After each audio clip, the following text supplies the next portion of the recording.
You're listening to the Common Descent Podcast.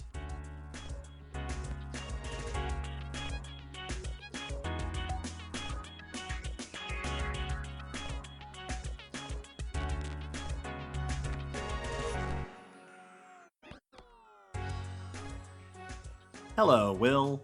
Hello, David. Hello, everybody, and welcome back to Common Descent, episode 242. This episode's topic is fire. Fire! Fire! We're going to be talking about fire, the natural phenomenon of fire, fire's role in ecosystems and natural environments. We'll talk about the relationship between fire and living things, and we'll take a tour through the geologic history of fire. So excited. It's going to be a lot of fun. This is a fascinating topic, and I had a ton of fun putting together all of the info for this. This topic, unsurprisingly, was also popular among our listeners who have requested it. Like every episode, this topic was requested. This one got a whole bunch, so we would like to give a thanks to the requesters: Ivana, Dream Centipede, Ponderosa, Noah, Hannah, Greenie, Tony, Lydia, Danielle, Bruce, Jesse, Rainbird, The Melon Lord, Ivy, Wolverox, Lachette, Jonathan, Llewellyn, and Adair. Good requests, all my fellow pyromaniacs. This one had its own section on our request list. It was the fire requests, and I finally got excited enough about the topic to go ahead and do it. Before we get into the episode, some quick announcements. First and foremost, this entire podcast is made possible thanks to listeners like you, specifically the listeners who support us on Patreon. Our Patreon is the number one source of our income for this podcast that allows us to do everything. We appreciate everybody who listens and shares our podcast, and we extra appreciate the people who are willing to give us a little bit of financial support. In exchange, patrons get access to all sorts of goodies. We do live streams, we release bonus content, we put up director's notes and stuff. And at certain levels, you get your name shouted out on the podcast. When you join this episode, we would like to welcome our new patrons, Dylan, Danny, and Tom. Welcome, welcome. Thank you so much for supporting us. If you, dear listener, would like to support our science education efforts, you can find a link to the Patreon in the episode description. We encourage you to think about it, and if you can, donate, subscribe through the Patreon. We greatly appreciate it. Speaking of people who like our podcast, who we greatly appreciate, we just recently, before the weekend before this episode comes out, did our museum meetup, our first one for the year at the McClung Museum in Knoxville. We had about a dozen people come to join us, and it was super fun. Huge thanks and shout out to everybody who came and joined us. It was such a delightful day. Like, not only did we get to hang out with a bunch of people who just have excellent podcast taste, but we got to talk with a bunch of awesome researchers and learn about a whole bunch of cool research, like currently ongoing research and stuff, and it was awesome. Yes. So a shout out to all of the people we met for the first time and to the bunch of people who are now recurring museum meetup attendees, which is a thing that I didn't anticipate happening. But now that it has started happening, it makes a lot of sense. It was so much fun. Eventually, the museum meetups are just going to be us hanging out with our friends. Yes, absolutely. Also happening in Common Descent land is this year's Silver Screen Science. By the time this episode comes out, the first 3 episodes of April's Silver Screen Science season will be out. This year's theme is old school dinos. By the time you're hearing this, you will be able to listen to us talk about the original Lost World, 1 million years BC, and a bunch of early century dinosaur short films. And there is one episode left, which will be coming out right at the end of April. And then on May 7th, Silver Screen Science live stream. You can come hang out with us. We'll be streaming through YouTube, and we'll just chit chat about science and movies and stuff. It'll be a lot of fun. It's been so much fun so far. Absolutely join us for the end of it and share your opinions on the Discord about the films. I've been loving seeing people talk about watching these films for the first time and stuff. Yeah. Hey, you know what else is happening on May 7th, as it turns out? the first episode of Leave It to Us Season 2 is scheduled to drop on May 7th of this year. Allie and Nora have been working hard putting together plans for this year's season. There will also be a trailer coming out on the 1st of the month, May 1st, which will have not only some teasers as to what's coming up, but info about some special new things that will be happening with Leave It to Us this year. If you're not already listening to Leave It to Us, you can find it's on anywhere you find your podcast. Go check it out. It is our sister podcast. And if you're not already on the Common Descent Discord, where you can talk with all of the other Common Descent fans, there is a Leave It to Us section on our Discord.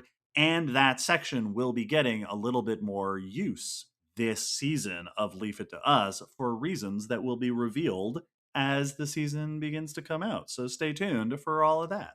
It's back. It's back. It's going to be a lot of fun. I'm learning so much about plants and stuff. We were at the museum meetup, and Dr. Hollenbach used the word peepo, and I was like, I know what peepo means because I learned it from Allie and Nora.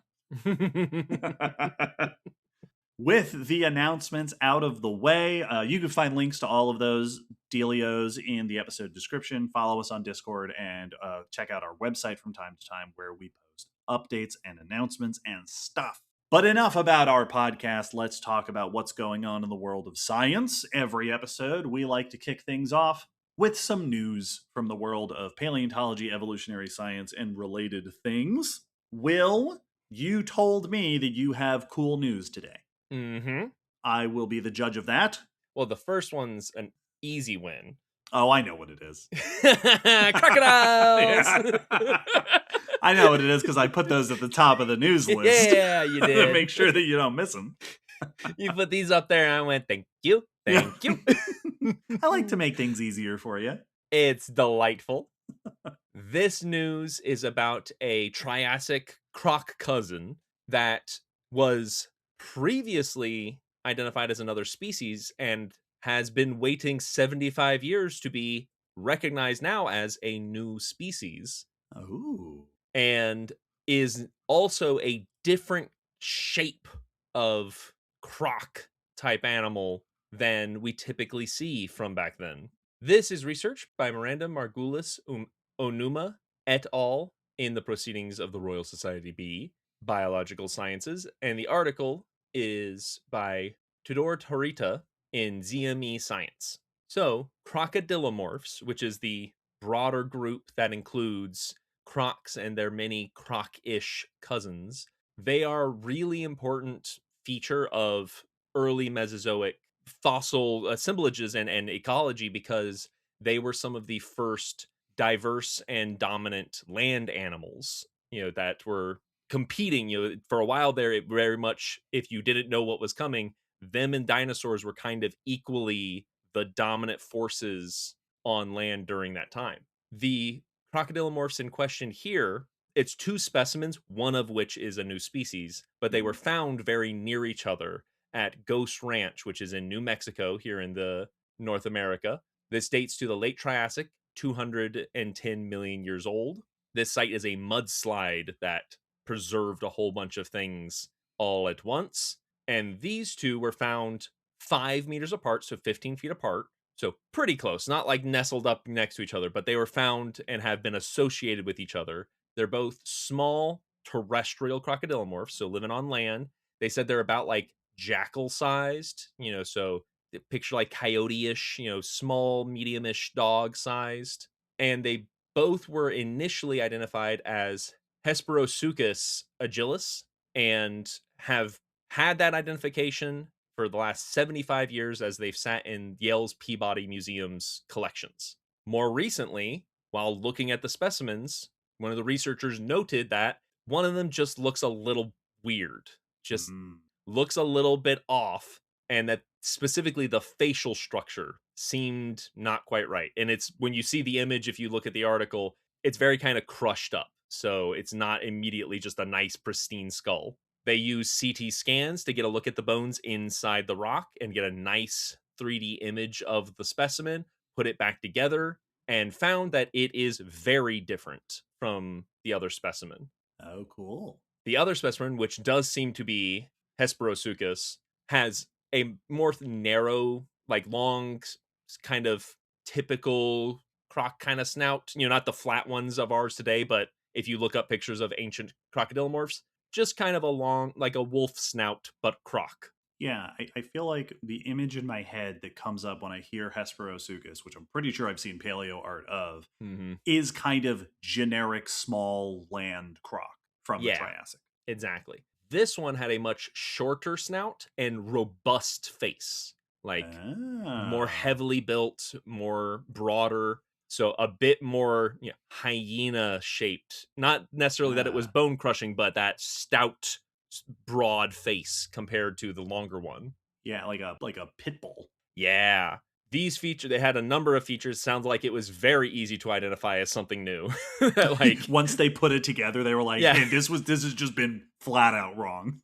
Not even remotely the same kind of creature.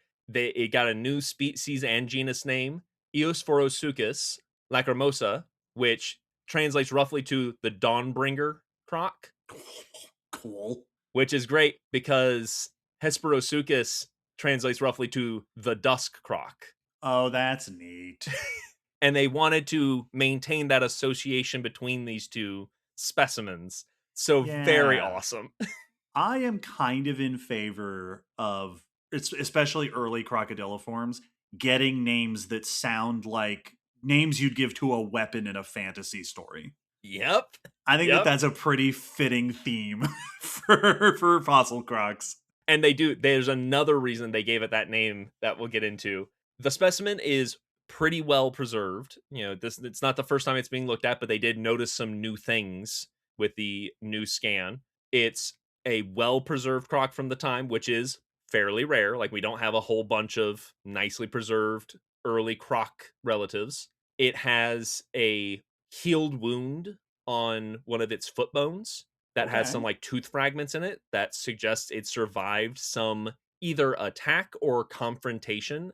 I didn't see any specifications on whether it's thought it was like another of its kind or just someone's tooth is in there. Stepped on a bear trap. Yes, exactly. Phylogenetic analysis places it outside of the clade that would include Hesperosuchus and more near the base of Crocodilomorpha. So it's a bit more ancestral than it was thought to be initially. The features that set it aside, its face is majorly robust. It's not only short and stout, which is always a key indicator of you might have a stronger bite because you've got your face is the kind of lever that we would use to put more force onto something, but also thicker bones that seem to have anchored more notable jaw muscles. Specifically, there's a triangular bone behind the eye that is really notable and seems to be important for muscle attachment, as well as a ridge along the lower jaw. All of this suggests powerful bite. So a stronger bite than the croc we thought it was, and specializations for strong biting, which is notable considering this is a very early crocodilomorph. Yeah. This is also not a face anatomy that we see in other early crocodilomorphs. So this is pretty, as they put it, divergent. It sets it apart from others and even other relative pseudosuchians. So the even more broad category, this really does stand it out anatomically from others of its time and that it's related to. This suggests a number of things: that these two were found in the same site from the same age. Likely they lived in the habitat together. This could suggest that niche partitioning was already happening with crocodilomorphs in the Triassic. That these two were living different enough lifestyles that they weren't directly competing with each other. With this new croc being probably better at handling slightly larger prey, and Hesperosuchus being slightly better at handling smaller, faster prey with its jaws, that they were hunting different things and not competing as much. It also represents the beginning of the diversification of body forms and lifestyles in Crocodilomorpha. Like, this is one of our earlier members. It is one of our best preserved. So that's the other reason that Dawn Croc is a good name, that this might be the dawn of the diversification of this lineage, that we're starting to see some of the earliest specialists. Yeah, it's a trend that we see a lot in through the fossil record, that the earliest members of a group tend to be kind of simple and samey Yes. because there was only so many species when this group originated. They were doing a particular kind of thing. Often they weren't very specialized. They were sort of a more generalist version. And then it isn't until the group gets on a little bit, gets a little bit more success, develops into a number of more species, that you start to get these different, more unusual shapes. Yeah, and it seems like they got started earlier than you might typically expect, or that we had solid evidence for this group. Yeah, very cool. That's a very cool discovery.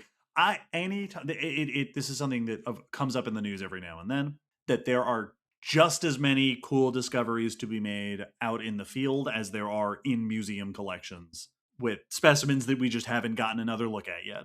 Absolutely. Well, speaking of the diversification of really cool, famous predators, my first news is about the evolutionary history of anglerfish. Those are really cool. But They're yeah, no, that's a good one. It's a pretty good group.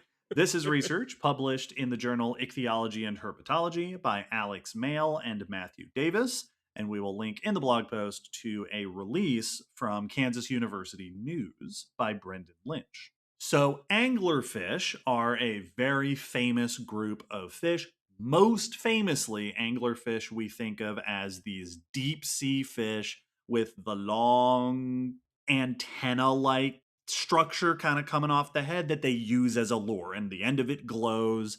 This is the creature from Finding Nemo, which is also the point of relatability that they use in the release. It's like if you've seen Finding Nemo, you've seen an anglerfish. But that classic image of an anglerfish is just one type of anglerfish. Anglerfishes are actually a surprisingly diverse group of fish. They belong to a group called Lophioidea. There are about 400 different species. They are found in all sorts. They're mostly ocean habitats, but a variety of them. There are reef anglerfish, and there are continental shelf anglerfish, and then there are, of course, deep sea anglerfish. That lure, that dangly bit that comes off the head, is a modified spine of the dorsal fin. So that back fin that we see in fish. And at the end of it, it has a special soft structure called an esca, which is the bait of the lure. Now, they dangle it in the water, and little fish go over to eat it, and then they grab it. Also, their group being Lophioidea, considering a whole bunch of them loaf around because they just sit there, makes me very happy. Probably this loaf is crest, like Dilophosaurus, although it might not be. Yeah. It could be a different, that I don't know. Yeah, that makes sense. In addition to their diverse habits, they also have a bunch of different types of lures. We think of the sort of famous example, which is a glowing lure. It's bioluminescent, but there are a lot of them where the lure is just a mechanical lure. Like it just wiggles around. Some also have chemical aspects to the lure, where the lure secretes certain chemicals that attract. So there's this diversity in that structure and their resulting lifestyle. But the lures and the luring behavior of anglerfish, there's a lot we don't know, partly because it's just really hard to observe anglerfish using their lures in a regular and consistent and systematic way, especially the ones that live in deep ocean or other hard to reach habitats. This study set out to compile a bunch of data to put together the evolutionary history of this lure diversity. Cool. So they gathered genetic evidence and the morphological, like the physical structure of the lures, using a lot of museum specimens and things like that, to then put together all of the features we know about the lures and superimpose them over a phylogenetic evolutionary tree to then make predictions about when did these features evolve and what are the patterns that we see. They find that the basic structure of a lure, right, the basic just wiggly mechanical lure, is an ancestral feature for this group. That was present way at the start, it appears to have evolved during the late Cretaceous period, around 70 million years ago, and has been retained through most of the lineages. Like a lot of the modern groups of anglerfishes just still have that sort of relatively simple version of the structure. This also is pretty consistent with other research that has looked into when did these fish show up, when did this evolve. Chemical lures, according to this phylogenetic analysis, appear to have evolved twice. Cool. Once in a fairly diverse group called batfishes, where it evolved during the Eocene around 50 million years ago. But then it sounds like this might be one species, or maybe it was just one species that was involved in the study. But frogfishes appear to have evolved their chemical lures only about 5 million years ago. So a relatively recent development of this this modification, adding this chemical component to this wiggly lure that they have. Yeah, because like some of them, the lure is itty bitty. Like it's not very long. It doesn't stick off the face much, and they can wiggle it, but it's not gonna catch anyone's attention. But it's doing chemical activities when they're activating it. Yes. And then we have the bioluminescent lure. So the bioluminescent lure has glowing microbes inside of it that gives off a little light. This appears to have evolved one time in one specific group of ceratioid anglerfishes. Showed up around the Oligocene, so 25, 30 million years ago. And in the evolutionary history of these fishes, the development of the bioluminescent lure coincides with some other significant changes in these fish. For one, the transition from shallow water habitats to deep sea habitats, which makes a ton of sense because you're leaving the light behind. And so this showing up in deeper water does make sense. It also is associated with some anatomical changes. The bait, the little dangly bit, has what is called an escal pore, a little hole, which is probably involved in collecting the microbes that then glow inside of it, and a long lure. Yes. Like you were just saying, a lot of anglerfishes, the lure is actually relatively short. But at the same point in their evolutionary history that they develop the glowing tissue, they also evolve a much longer lure. And this is thought to probably be to avoid illuminating themselves. Yes. Yep. Because if your glowing lure is too close to your face, then it's going to light up your face. And that means that not only will prey be able to see the trap before they get there, but also that predators might be able to see you. Yeah. Yep. That makes a ton of sense. That you also don't want. And that's not an issue for the shallow water ones living out in the light because they are often, most typically, camouflaged. So they look like a rock or some kelp or a piece of coral. So it just looks like a little tasty thing dancing around on a piece of floor, and then the floor eats you. Yes. And the little tasty thing isn't going to attract big predators. It's only going to attract little guys. Same thing with the little glowy bit. You only want other fish to think there's a little thing.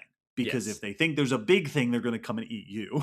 So it's a real balancing act. Because I had noted that they always had a longer one. I hadn't made that connection as to why it would be good. That's so cool. They also noticed that the switch to bioluminescent lures coincides with a major diversification of this branch of the family tree. When those lures, when the glowing lure evolved, they also speciated a whole bunch. Yeah. And the authors point out that this is a pattern that we see in some other bioluminescent fish, specifically ones that are using their bioluminescence to attract mates. Gotcha. That it might be that the bioluminescent lure isn't just a feeding strategy, but that it also is for attracting mates, which again makes a ton of sense because you're in the darkness and you need some way to get in touch with mates of the species. But if that is the case, that means that suddenly this feature now has a dramatic sexual selection acting Yep. upon it, which can lead to that sort of rapid development of a variety of different species. So this is an evolutionary inference into a potential second major function of this structure, which is very, very cool. That's awesome. Yeah. One other fun thing that they noted, I think this was just like mentioned somewhere within the paper. It sounds like they also found at least one or two instances where it looks like a group lost their bioluminescent lore and went back to just being a wiggly, physical moving lore, which is pretty cool. So there has been some back Yeah. and forth over their history. Well, and that was one of the things that stood out to me is the idea that it seems like bioluminescence evolved or at least bioluminescent lures evolved one Hmm. time in the group. And my knee-jerk reaction was that I was kind of surprised just because groups invading the deep is a very common trend. Like that Hmm. we see that in tons of marine groups. And bioluminescence is super common among fish. Like Hmm. that just is a thing that's very, we talked about it in that episode that it is almost more common than it's not that sea life glows to some degree. Yes. Deep Sea, episode 128, Bioluminescence, episode 157. But this is what, and I that's why these news are fun. I don't know whether it's surprising or not that that evolved once, because that is a really specific feature, so it makes sense. Hmm. But you're using a tool that fish are very good at evolving, so I'm a little surprised another group hasn't done it. Yeah.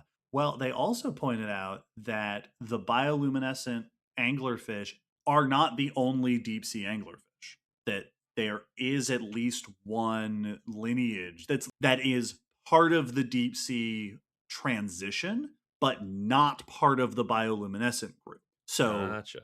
deep sea dwelling members of this group who are not who haven't evolved that bioluminescent lore. They're still using a different lore strategy. So it isn't one to one that you go to the deep and your lure starts glowing. It is specific to different lineage, to the needs of different species.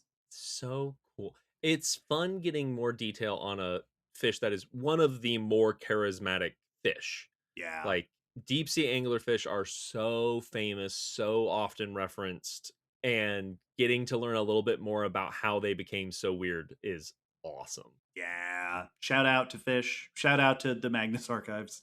Yes, yep. Well, my next bit of news, it feels like it has kind of a similar thing because this is looking into the trends of how does behavior and shifts in behavior affect physical evolution, and it's a cool way to try to answer that question. This is research by Carlos Botero in Nature Communications, and the article is a press release in phys.org. So the phenomena that this researcher is looking into, this is a one author paper, so there is no et al., is that many animals, when the environment changes, adjust behaviorally Hmm. and change the way they're feeding, where they're living, how they're handling the temperature change or the climate change. And this can increase their survival, but it's not been fully understood how it affects their evolution, because it's been noted that it can often slow down physical changes.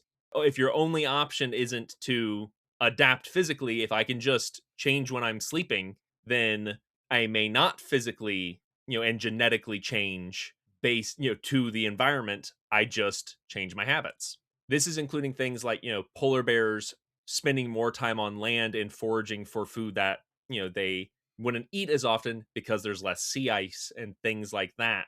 This buffering, as they called it, of natural selection is very common. We see it across a whole bunch of different groups, tons of mammals and reptiles and birds, but also like mollusks and stuff shifting their behavior or timing. So they wanted to try to tease out what some of the patterns were.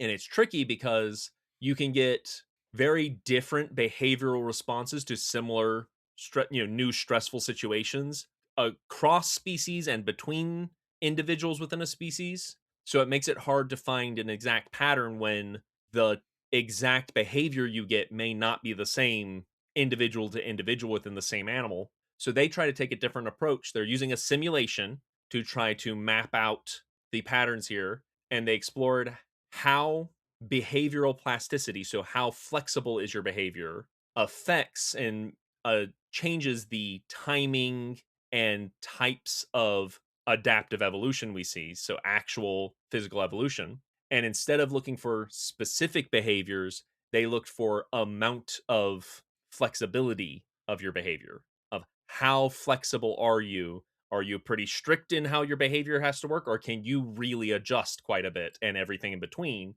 and model that to see how it affects physical adaptations? They said this model, this initial one, is pretty simple. It's a pretty, just straightforward attempt. It's simulating the populations of thousands of individuals of the same species. And specifically, the thing they were testing just to use it as a model was over hundreds of generations. How would they evolve one trait, which for here, the example they gave was like thickness of insulation for temperature change. So, like how thick their fur or whatever was. So, that kind of change, how long would it take them to make that change based on their differences in behavioral plasticity? Yeah, it sounds like this is sort of a classic idea of an evolutionary model.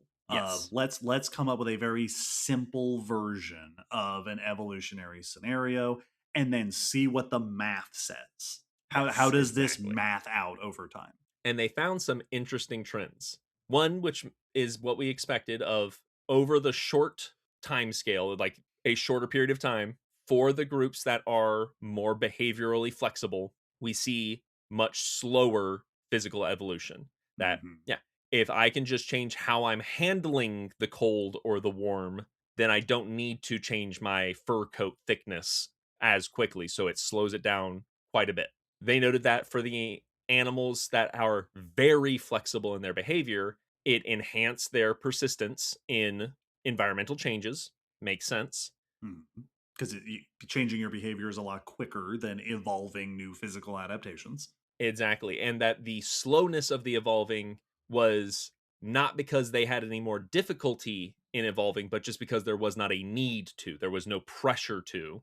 So it doesn't seem like there was some other reason for why they were not evolving as quickly. Over longer periods, though, they found a very interesting trend that came up in the middle flexible behavior groups. Like, not as flexible as the most flexible, but not unflexible in their behaviors. That these, when the environment changed and they had the opportunity to move into other climates or habitats, that these produced larger amounts of new forms and species over longer periods. And they called this kind of a Goldilocks pattern, that they seem to be in this nice middle ground where they're behaviorally flexible enough to quickly adjust to the new scenario, but not so behaviorally flexible that there isn't significant pressure for them to evolve new traits. Yeah. So they adjust to new environments well and then adapt to them fairly quickly. So this middle ground group seems to be the quickest to speciate when things change. Yeah. And this does make some sense when you think about the fact that if you're very behaviorally flexible, then you're doing fine anyway. So Yes. nothing has to change much. And if you're very inflexible, then probably that species isn't going to survive long enough to make any Yes. changes because they Yep. can't adapt and adjust to the change. This is the group that is surviving long enough to change and also experiences pressure to change in order to keep persisting. Yeah, they noted that this type of organism did better and produced more new species than a fast evolving group that evolves quickly but behaviorally is quite restricted. And they Interesting. said this is important to also help us reframe how we look at what animals we should be worried about, like in climate change, with the upcoming crisis and the current crisis. Of very traditionally, the idea was slow evolving groups are the ones that are going to be the most in danger. But this has pointed out that, well, but if they're behaviorally flexible, the slow evolving group might do fine. And in fact, if they're a slower evolving group, but in that middle ground behaviorally, they might do better than a quickly reproducing and evolving group that we would typically think we don't need to worry about as much. Interesting. This is a really fun sort of foundational framework for this concept. Now it'll be really interesting to see if someone can come up with a way to observe this in the wild. Absolutely. We talked about, I think maybe this was last episode or a couple episodes ago, we had that news about the wildflowers and that phenomenon of genetic rescue, which Yes. what had been hypothesized.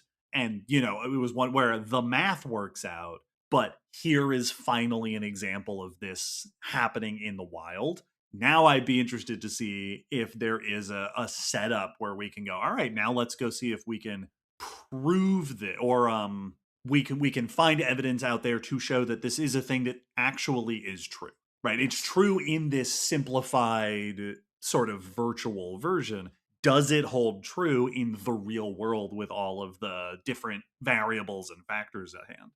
I also will be curious to see if others take this model and take it further. Like, I don't know how much features like was reproductive rate or was mating habit, are social versus how much does that affect?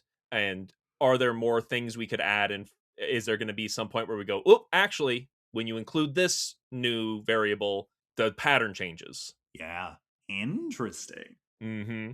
Well, we've got one more news to do, and my last news is about eggs. Eggs.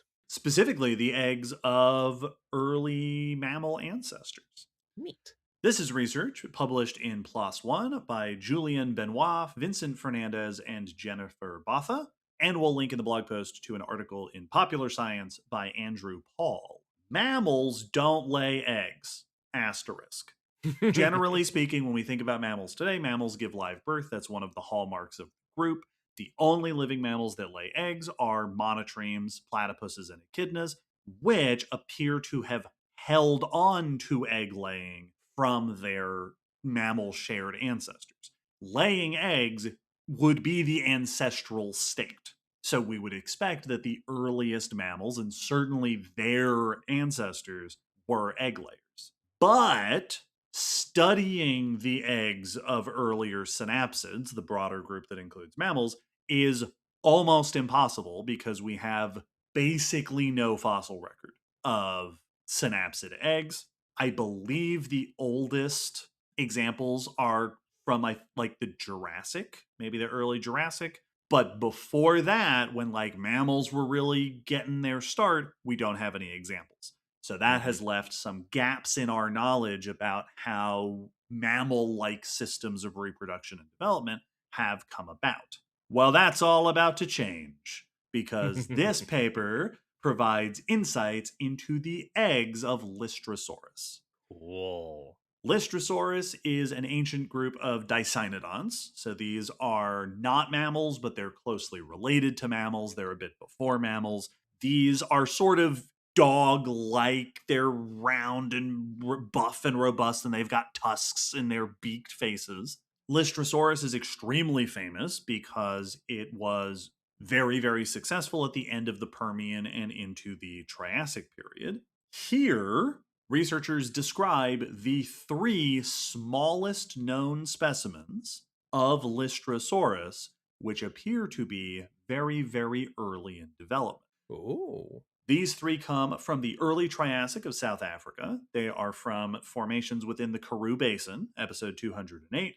They're tiny. Their skulls are all around 4 centimeters long, little bitty. One of the specimens is just the skull. One of them is a partially articulated skeleton that's sort of splayed out in the usual way that we find Lystrosaurus. And one is a partially articulated skeleton in a tightly curled posture. Whoa. The kind of posture that we would see in an embryo inside of an egg. That's cool. Now, the authors do point out the posture by itself is not enough to say this was inside of an egg, but there is some good reason to think it was. For one of the 3 specimens, this is the smallest one. So it would make sense for it to be the least developed. Well, and the other skeleton is splayed out. So Yeah. clearly not in an egg.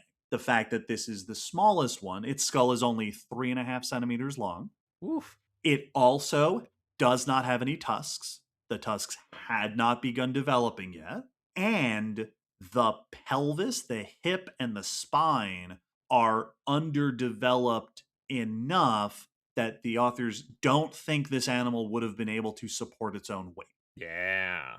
That the actual trunk of the body had not yet developed enough for this animal to move around, which all does support the idea that this was not yet a free living animal. They also point out that the lower jaw, the mandibular symphysis, which is the part with your chin where the two sides of their lower jaw meet, is unfused. It hasn't finished developing yet, which in similar other animals like turtles and birds, which also have beaks like Lystrosaurus did, that structure of the lower jaw we only see in early embryonic development. Cool. So all of this does seem to support pretty well that this little curled up Lystrosaurus was inside of an egg. That's awesome. Now, of course, it would be really easy to say it was inside of an egg if we had any evidence of the eggshell, but we do not. This is not terribly surprising because modern egg-laying mammals don't have hard-shelled eggs. They're soft and leathery, which is also the case with some modern reptiles, like turtle eggs tend to be sort of soft and leathery. They don't preserve very well. Most animals in the fossil record, we don't have eggs of them. Like dinosaurs are an unusual case because they do lay hard-shelled eggs like modern birds do. Yeah. It's a real shame that didn't catch on with more groups. Yeah. Based on the shape and size of this little Lystrosaurus embryo, the authors were able to estimate the size of the egg, and they estimated that it would have been about 115 grams, which they point out is fairly large compared to the adult body size. Whereas in modern platypuses and echidnas, their eggs tend to be pretty small relative to the adult. The fact that this was a larger egg likely means it was full of yolk, right? That the benefit of a big egg is that it holds on to all that nutritional stuff. And big eggs tend to be consistent with precocial young. That big egg, which is full of nutrition, allows the embryo to develop to a point where once it finally hatches, it's pretty good to go.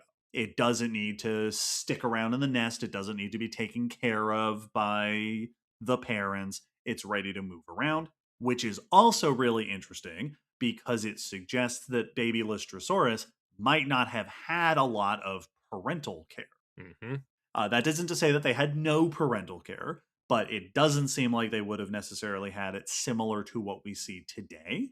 The next youngest example of synapsid eggs is Kyantotherium from the Jurassic, which is a cynodont, and it has smaller eggs, more similar to what we see in modern monotremes.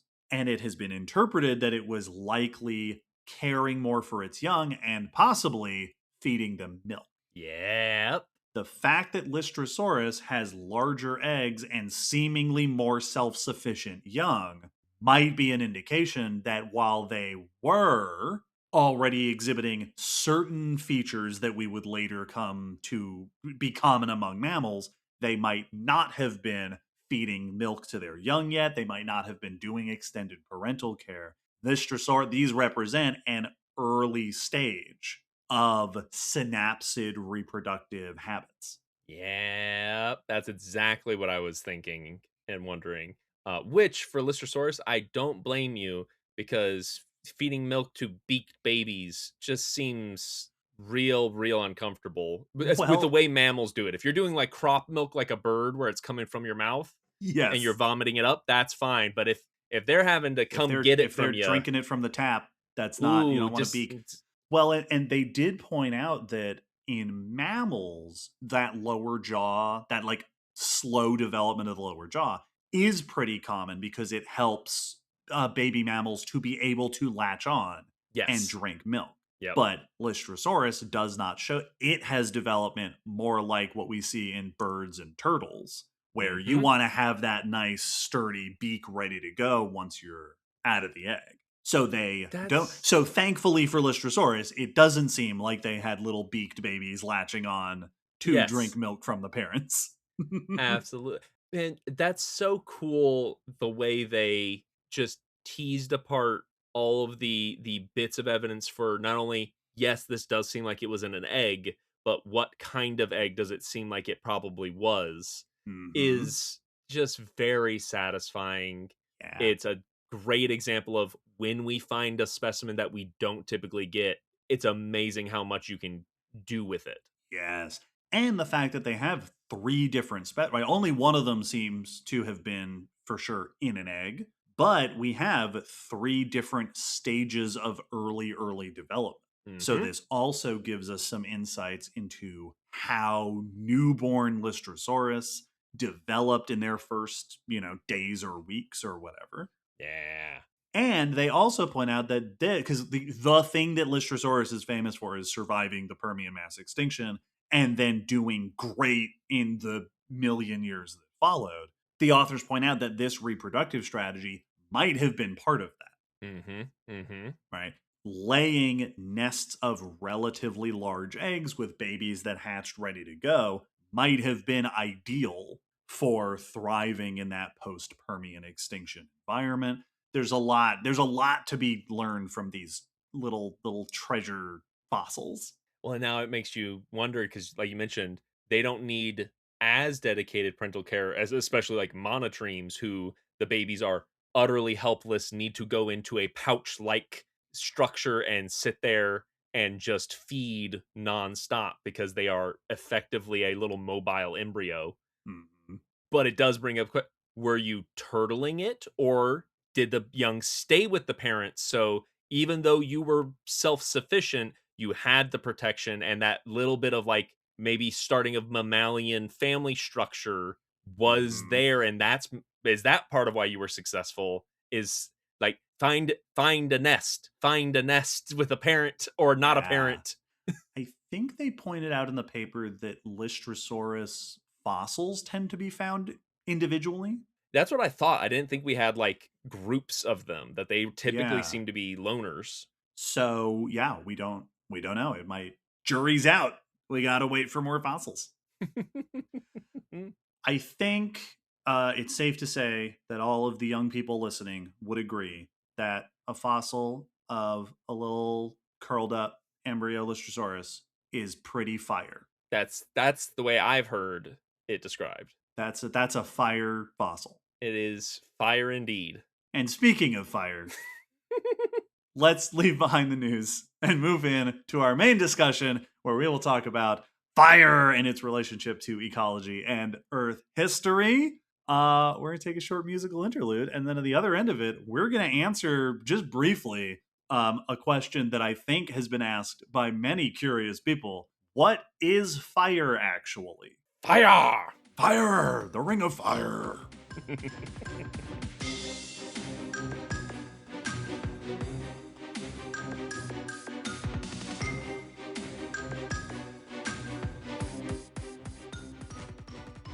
I remember as a kid being really confused about the question of what fire is. Yeah. Because fire isn't a substance. Fire is an action. It's kind of the same way that wind isn't a substance. Wind is a thing that air does, right? Yes. Fire is a chemical reaction. It is the visible and feelable effects of a chemical reaction. Specifically, a chemical reaction caused by heat. The way fire works is high heat causes certain materials to begin to break down, and as they break down, they release gases which react with oxygen. That reaction, the reaction of certain volatile gases with oxygen, is called combustion. That's the chemical reaction. The reaction generates light, which we see. That's the visible component of fire, and heat, which is the part of fire that hurts, is the very intense heat. There are, and our listeners may be familiar with chemical reactions that release light. We did an episode about bioluminescence, episode 157, reactions that produce light. There's also a lot of famous reactions that produce heat.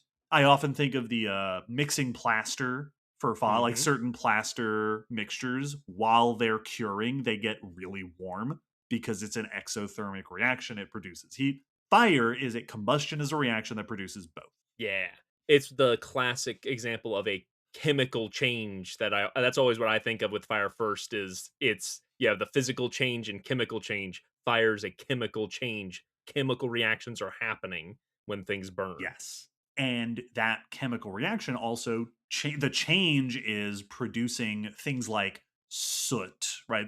These after effects, smoke of fire. Fire producing heat is a really interesting aspect of fire because heat is also what makes the reaction happen.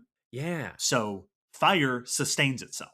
As long as it continues to burn, the burning causes more heat and the heat causes more burning. This is why fire spreads. It's why fire can get out of control. Yes. These ingredients are the classic fire triangle. The three things that fire needs in order to exist: heat, which creates what is called ignition, right? The beginning of that reaction. Fuel, the thing that is burning, right? The material. Most often we think of things like wood or paper, plant materials, which burn really, really well, and oxygen. Oxygen, which here on Earth is plentiful, which is why fire can happen so readily when you're out in the open. Thanks, great oxygenation event. Thanks, oxygenated Earth. Now, there is so much fascinating stuff to be discussed with fire in terms of physics and chemistry, which we are not going to discuss because that's not the kind of podcast we are. Instead, we are going to zoom out to macro scale fire and talk about fire and ecosystems. So, for most of the rest of this episode, we will specifically be talking about wildfire. Wildfire is a name that we use for fire in nature. Typically, when we think about a wildfire, it is a fairly large fire. It is a fairly fast-spreading fire. These can occur anywhere there's enough fuel. Forests, grasslands, woodlands. You'll hear terms, depending on where you are, like forest fire, brush fire, bush fire, grass fire. It's all the same basic idea. It is fire that has happened in nature and starts spreading across and burning. Wildfires are extremely common. Just some quick numbers that I found on in my various sources. Here in the United States, there are typically between 60,000 and 80,000 wildfires per year, which cover a total of between 3 and 10 million acres. We get lots of fire. One paper I read noted that in the summer in Alaska, just Alaska, in the summer, on any given day, there will be up to 100 fires burning. Yeah. And that these fires have an average duration of more than 3 weeks.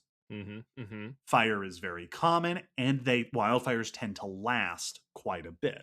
The fuel for wildfires is almost entirely plants. Plants have the unfortunate circumstance of being extremely flammable objects on a planet full of fire, especially dry plant material, because moisture makes combustion harder. It raises basically how much you need to get the fire started. So dry stuff burns a lot more quickly. This is why they tell you not to burn green wood and stuff, because if it's a fresh sapling, it's full of juices and it will eventually burn. It's just going to take you a long time to get that burning.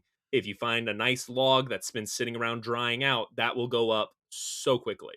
Yeah, generally speaking, if you want to start a fire, you want to do it with dead plant material. Yes. Right? It is all desiccated. Now, Will, pop quiz.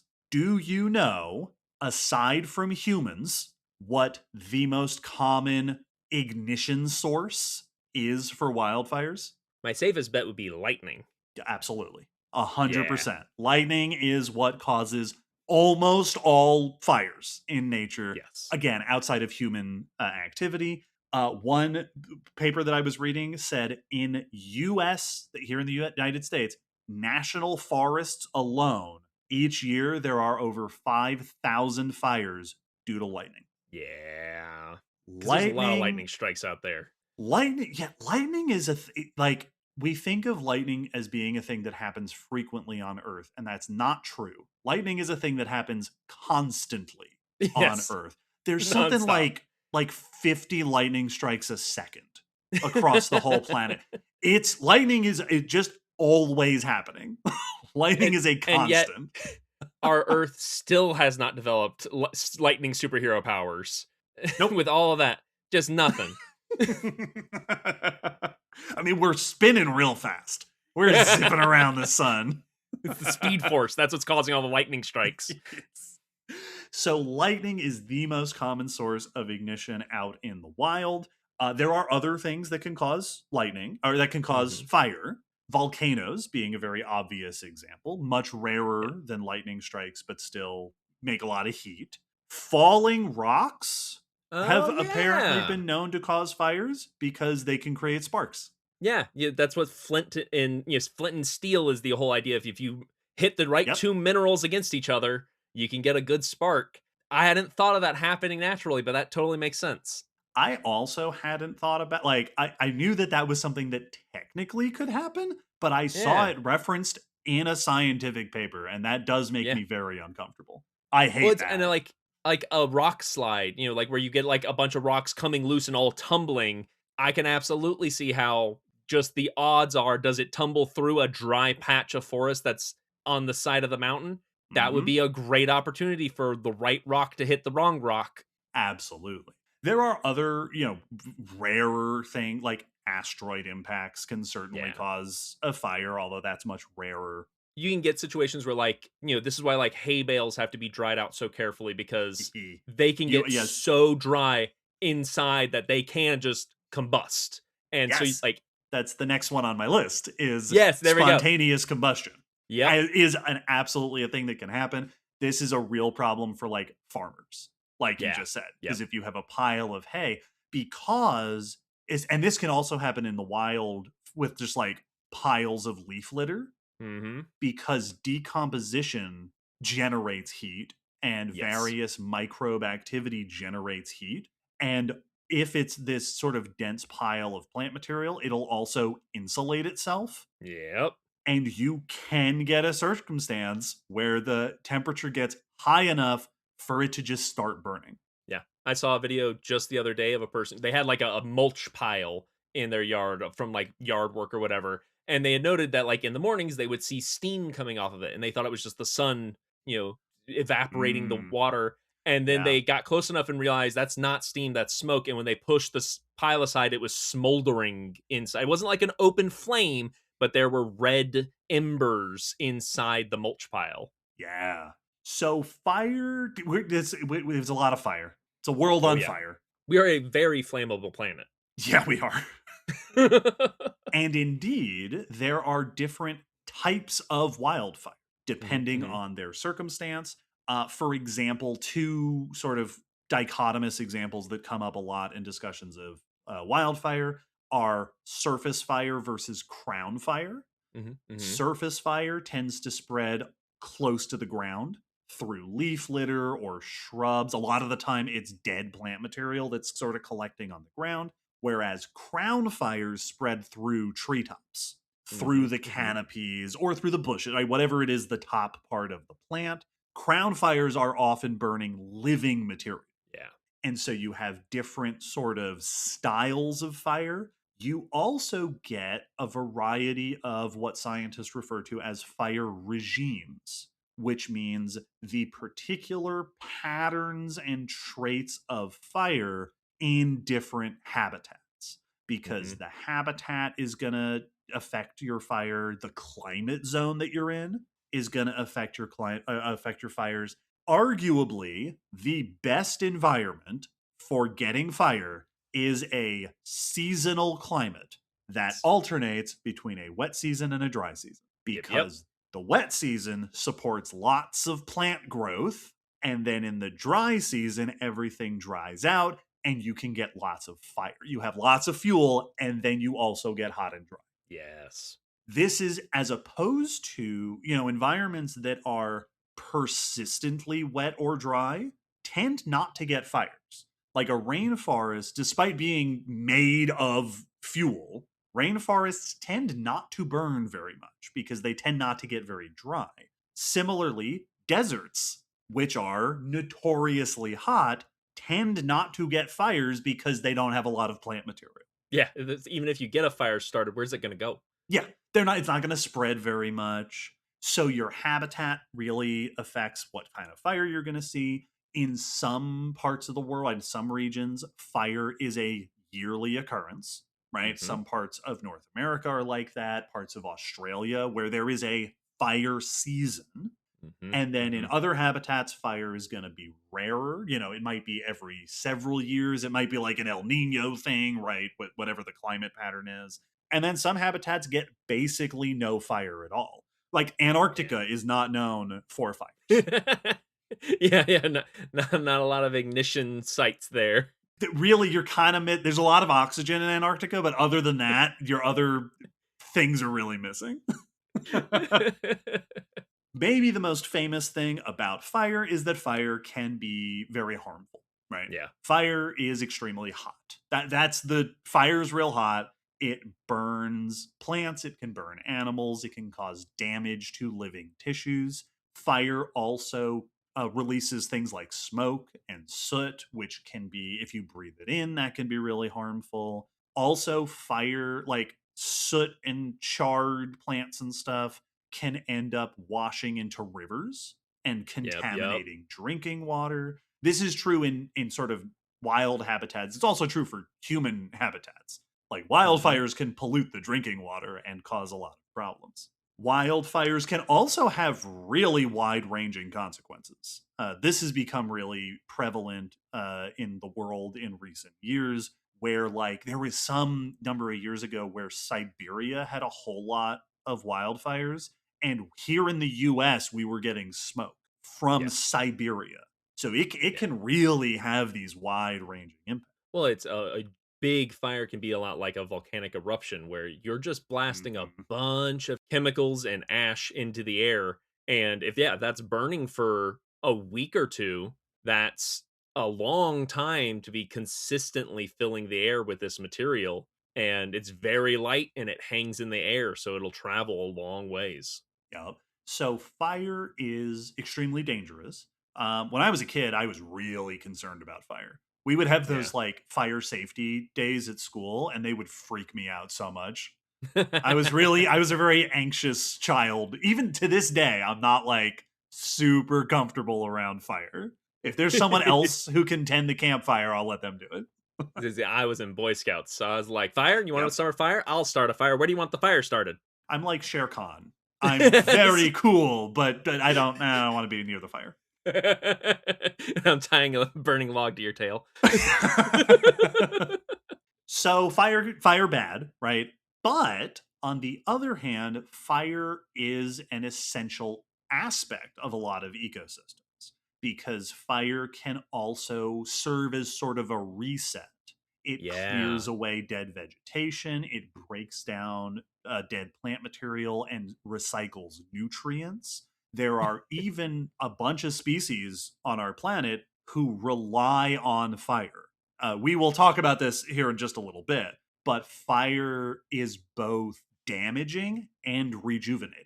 I just made the connection that it's kind of like a catastrophic molt for certain environments. Oh yeah, it is. There are certain birds that when they molt their feathers, instead of doing it like we shed our hair and skin just here and there, they go and drop the entire coat, the entire set all at once, and then have to regrow a full new set. And that's for like seasonal changes and stuff. And it's very dramatic, but it gets rid of all the old damaged feathers to have a nice new set. Fire kind of is doing that, where it's, listen, it's gonna be harsh, but we're gonna get rid of everything we need to get rid of. Yes. All the damage is gone. There's gonna be lots of space. Yeah. Now, while we're talking about fire and its relationship to the environment, this is an excellent time to point out the relationship between fire and changing climate. Yes. This is something that has become very prominent here in our modern world. The climate is changing. Global temperatures, on average, are going up over the last several decades, which means that the planet has been seeing record high temperatures, longer drought periods, extended heat waves, which are all predicted and witnessed to cause more fires. That's a longer and higher incidence of conditions that promote fire. Also, warmer temperatures mean more intense storms, which means more lightning. Yep. There are also, in some regions, warmer temperatures favor certain bugs or diseases, which can kill a lot of plants, and dead plant material is more fuel. So there's a lot of ways that higher temperatures lead to conditions that support more fires. We have been seeing this over the last several decades. Right. Our planet experiences more intense wildfire now than it did 100, 200 years ago. And like, this is one of those where many people don't even need to be told this, because it's constantly in the news in many parts of the world how devastating recent wildfires have been. Yeah.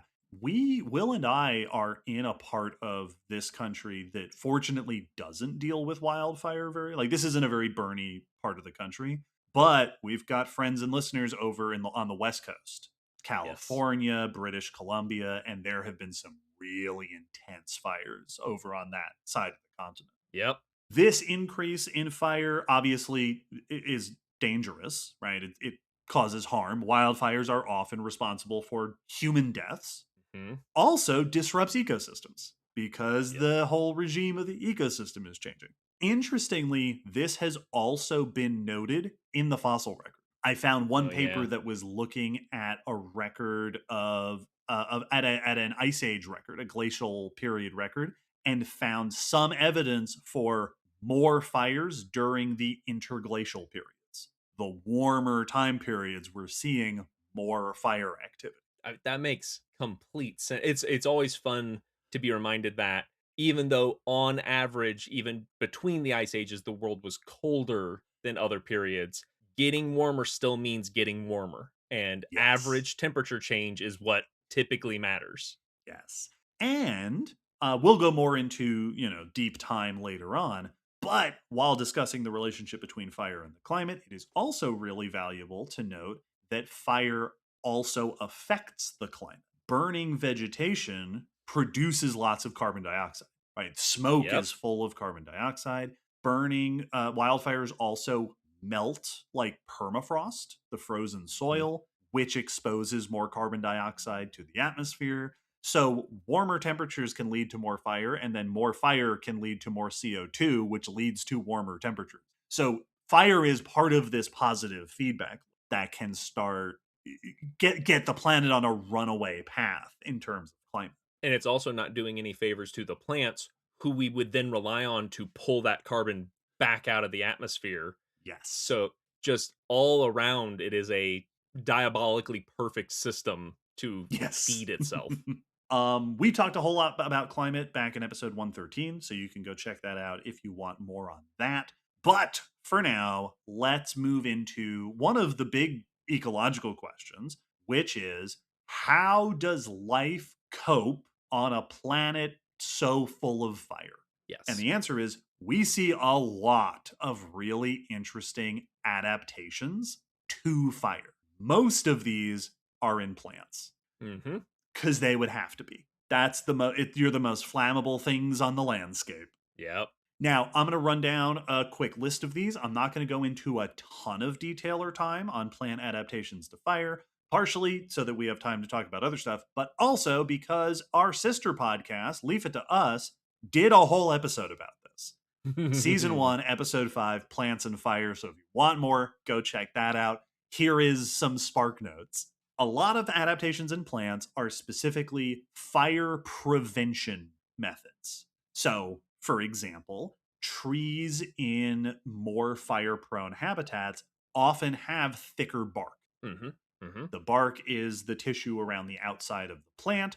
It can burn because it's not active most of the time, and it protects those inner tissues, whereas plants in less fiery environments often have thinner bark. There are some flowering plants whose flower buds are surrounded by moist tissues, like extra moist tissues, to hopefully prevent fire from getting to the seed inside. Some trees in fire prone habitats grow fewer branches, just less surface area to catch on fire.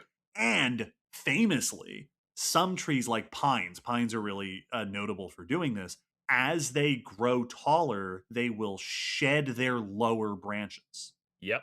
So if you look in some environments at tall pine trees, all of the branches are up high. They don't have any of their lower branches anymore. They drop them. This is to prevent surface fire from spreading, from climbing the branches up into the canopy where all of the photosynthesizing is happening. Yeah. So yeah, you can have all these trees that just kind of wade through a forest fire with their bare trunks being the only part getting hit by the flames. Yeah. I believe there are also some plants whose leaves burn really fast. Yeah, That this is just an adaptation that reduces the amount of time the fire is burning, which reduces its opportunity to spread. Well, it's got the effect of flash paper, where like if you've ever gotten to see or use flash paper, it's paper soaked in volatile chemicals, and when you light it, it burns so quickly that even if you were to keep hold of the paper, it won't burn your finger because the fire's there for a split second. So it does not have time to conduct enough heat to actually burn you. A lot of plants also have adaptations for recovering after fire. That, all right, you got burned, but a lot of plants have structures that allow them to regrow very readily. There are tons of plants that are able to regrow from the base of their stem or from underground structures so that the plant is damaged but not destroyed, and it can just grow back. This isn't just a fire adaptation. This is obviously good for when a bunch of plant eaters come through, or frost, anything that can damage the plants up at the surface. Although some structures, for example, lignotubers, which are these sort of like a wood swelling among the roots that is sort of the center of regrowth, those are seen only in fire-prone habitats. Cool. So some of these regrowth strategies are seemingly fire-specific. And then, of course, there are some plants that have gone all the way past resisting fire to relying on fire. There are a bunch of plants that will actually grow better after a fire has happened. Yes. There are a lot of grasses that do this, for example. Fire sweeps through, and then there's this bloom of grasses in that sort of burned habitat. Some plants like sequoia have been noted for this. Sequoia seeds grow best on burnt land. Yeah. Partly they're using those nutrients, but also there aren't other competing plants. The competition has been wiped out, and so they're thriving in this blasted landscape. Which not only means that like the conditions are ideal, there's nutrients and there's space to grow, but also fire can be a good trigger to say, hey, now's the time. Everyone's been wiped out. Yes. There are a lot of flowers. For example, a bunch of orchids and lilies that have blooms after fires. And in fact, similar to what you were just saying, some flowers are stimulated to develop by smoke. Yeah. So they start developing in the presence of fire so that once the fire's done, they're ready to sprout immediately. So cool. So you have these species that in between fires don't actually bloom or sprout all that often, but then after a fire, that is when they have their heyday. Oh man, you know that the Fire Nation had to just be full of these kinds of plants. Oh yeah. Like they were probably breeding and domesticating fire regime plants specifically. That's true. Man, it'd be real easy to do controlled burns. Yeah, exactly. Fire Nation. You could just do it. Next crop round, you don't pull up, you just whoop. On the note of plants that rely on fire, maybe one of the most famous examples is that there are conifers, again, like pine and related trees, whose cone, the pine cone or whatever cone, is covered in this waxy resin, which melts in a fire to release the seeds. These are plants who can't release their seeds until a fire has happened. Yeah. They are very tied. That's how reliable fire is in some habitats on Earth, that you say, I'm not reproducing until fire happens. And that is a winning strategy because you can count on fire happening eventually. Like I said, if you want, 40 more minutes of discussion about plants' adaptations to fire, go check out Leave It to Us, Season 1, Episode 5, and hear what Nora and Allie have to say about it. But what they didn't talk about in that episode very much are animal adaptations to fire. So we're going to cover that. Now, animals are an interesting case because most animals share one very crucial adaptation for handling fire, and that is the ability to move. Yep. Animals can just leave, and indeed, most of them will. Animals generally are very instinctively avoidant of fire. Again, fire can burn, fire can suffocate animals because fire consumes oxygen. So if an animal gets caught in the middle of a blaze, there's not as much oxygen to breathe. So generally speaking, when a fire is happening, animals will run away or fly away or try to hide if they can. This is why plants need so many special adaptations, because they can't move, as Allie so likes to remind us. Some animals seem to be particularly well adapted for detecting fire. I saw it noted in one paper that there are some species, they noted specifically bats and possums, which have been noted to apparently be able to detect smoke while in torpor. Yeah. While in like their deep hibernating sleep. Episode 199 was about hibernation, and we discussed that one of the defining aspects of hibernation and other forms of deep sort of unactivity is a lack of responsiveness. Yes. It's hard to wake up a hibernating animal. They don't respond. But these animals can detect smoke while in their torpor and wake up and leave. Which is so, because we talked, that happens when we're like sleeping and you will be woken up by noises for the similar survival reasons. It's so cool that fire is such a known hazard to our ecosystems that if you're hibernating, you need to be able to do something or be somewhere that's not a problem.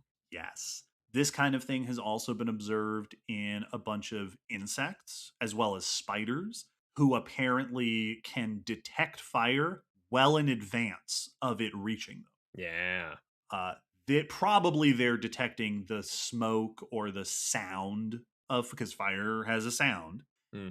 This is especially important for bugs that can't fly. Detecting the fire well in advance means that they can either climb up to get out of reach of the fire or burrow down underground or something where they can hide away. Apparently, some beetles are known to have heat sensing pits on their bellies that appear to be helpful in them detecting when fire is on the way. Interesting. Yeah. And then there are other like really specialized examples of like ants. Some ants are known to clear the area around their nest of like plant debris, like sticks and leaves and stuff. And there's probably a bunch of reasons for this, but one of the benefits of that is that it prevents fire from reaching them. Yeah, the fire's just going to go around you. There are birds that do this too. Like lyrebirds are known to remove litter from around their nest, which in part helps keep fires away. Well, and it's like how we will fight forest fires by clearing brush in a line to hopefully add a break, a barren spot that the fire can't jump across. And yeah, the ants are just doing the same thing. Ants are so cool. Ants are so cool. Now, interestingly, some animals have been observed to be surprisingly chill around fire. I've seen this noted particularly with primates and specifically with chimps. Chimpanzees are notably pretty calm with fire. Chimps have been observed to keep an eye out for fire and even to predict the behavior of fire, like where it might end up going or where it might start. They communicate with each other about it and then calmly leave. Yeah. It's not a panic situation. It's very much, a fire is happening. They react kind of the way that your teachers want you to react. If the school catches fire, it's like, all right, we practiced this. Everybody line up. We're going to calmly move toward the exits. And then after a fire, chimps have been observed moving back into the burned area to gather food, including quote unquote cooked fruits. Yeah. Where you can there's now like partially burned food, which can be easier to collect and eat. Yeah, that's fascinating. Which brings us to another category of adaptations to fire, which is that there are lots of animals that take advantage of fire. Particularly, there are some predators who have been noted to thrive in burned habitats because prey is easier to catch. Because there's not as much bushes and litter in places for little prey animals to hide. For example, in Australia, frilled lizards have been noted to be larger in body size and more numerous in burned habitats. And feral cats have been known to travel long distances to reach burned sites. Interesting. So some animals, some predators preferentially hunt in burned habitats where prey is easier to find. That, I mean, makes a ton of sense. I did not consider them seeking them out. I just would have assumed it would have been the residents of the ecosystem that got burned. I didn't think about others being like, ooh, new burn site. Excellent. Cats. That's cool. I'm not surprised cats are doing it. Yeah. Cats really know how to do it. Just like we were saying that it makes sense that animals can detect a fire coming. A burned site has got to be a clear signal from the smell of the ash. Sure. Like that you've got to be able to zero in on that if you have a sense of smell that's worth anything. So makes a ton of sense. Fascinating. Well, and a burned section of like forest is not difficult to spot. Like even for us very, civilized people, species, it's pretty easy to identify a chunk of forest that has burned down because it's full of dead trees and scorched stuff. Yeah, if you're a cat, you'd smell your way over there. Neat. Some animals even rely on fire in these habitats. It was noted. So I mentioned earlier that some plants have those big blooms after a fire. There are some herbivores that rely on that. So, for example, sable antelopes have been noted during the dry season. They rely on these post-fire grassy blooms to get enough food, especially young ones. And hummingbirds, migrating hummingbirds, seem to rely on flower blooms after fire to get enough food to fuel their migration. They stop by these recently burned areas to eat all of the plant material. Which, once again, if you're flying up in the sky, that's got to be easy to spot. And just this big black mark on the landscape, you go, there's gonna be easy plants or easy insects to catch there, and we can keep going. There are a lot of insects that live in dead wood and in charred trees. There are some insects whose populations actually increase after a fire because there's more dead plant material to live in. In some places, these bugs have been noted to have declining populations after humans have suppressed wildfire.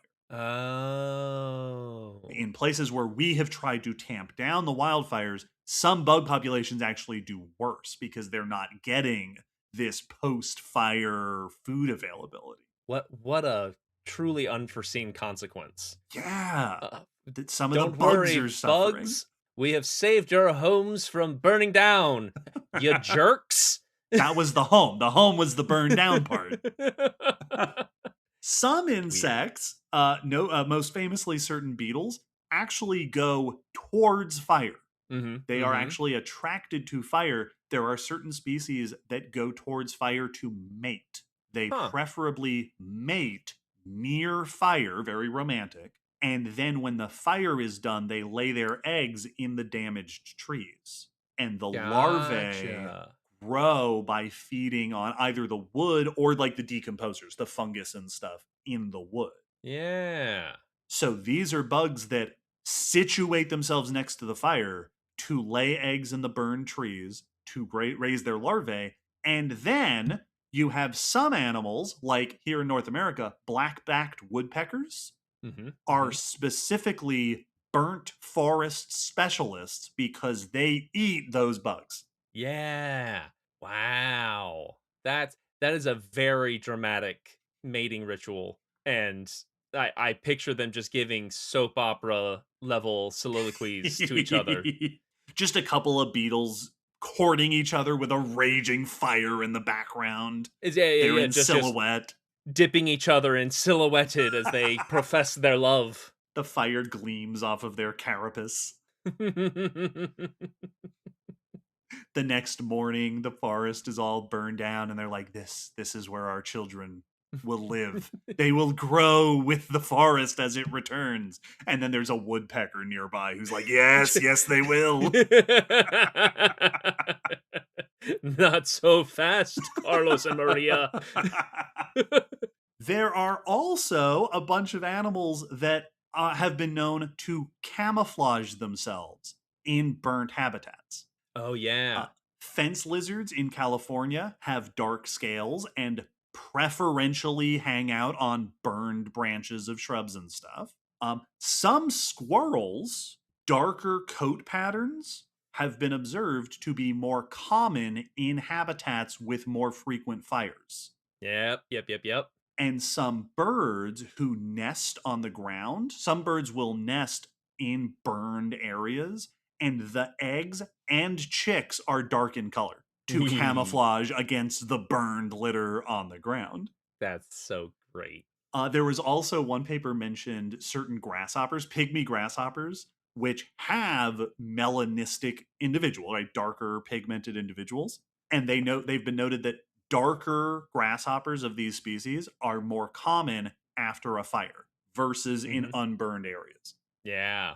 So the population will actually change through time and space depending on where there's been a fire. They're darker after a fire. Which absolutely makes sense. Like, we've talked about this phenomenon, like the peppered moths. I was wanting to call them salt and pepper moths. I'm like, it's not salt and pepper. But yeah, kind of. Yeah, that was when my brain was like, that makes sense, but that's not right. No. The famous peppered moths that did better on pre-industrial trees for one color morph, and then better on sooty after industrial trees for another color morph. It makes total sense that you're going to see a similar, even if it's just more temporary, shift after major forest fires, because the same situation's going to happen. Yeah. Your backdrop has changed color. And then one more category to discuss, because it is extremely cool. There are predators on our planet which are known as fire foragers. Yes. These are predators, most specifically birds, who will hunt around fire. There are a lot of birds of prey that will actively go to a fire to catch all the little animals that are fleeing the flames. Yep. They will hang out around the fire front to grab, because if you're running away from a fire, you're not hiding. And so it's easy to catch these. The fire is sort of, I'm thinking of the way that lions do it. These birds of prey are ambushing these animals as they flee from the fire. Well, the fire is flushing the prey out like hunting dogs. Yes. There are also some birds, like certain storks and egrets, have been noted to do this, where they will walk behind the fire. Yes. And grab burned animals, like little bugs and stuff that got burned by the fire. They'll grab them. So it's so macabre, but so cool. And what a great strategy. Let something else do all the work for you. I would have experiences. This makes me think of when I would mow my grandmother's lawn. She had this big lawn, and I would mow it, and birds would just be swooping to catch all the bugs fleeing the grass. Yeah. And because not only are you fleeing the fire, but the fire is destroying your hiding spots. So Yes. you're running out of places to hide, as well as needing to stay on the move. So just really unideal to be a hidden prey animal during that time. And then, of course, while we're talking about birds that hunt around fires, we would be remiss not to mention the very famous firehawks Hmm. of Australia. Specifically, this has been noted very famously in Australia. Certain species of falcons and kites, which have been observed and reported spreading fire. Yep.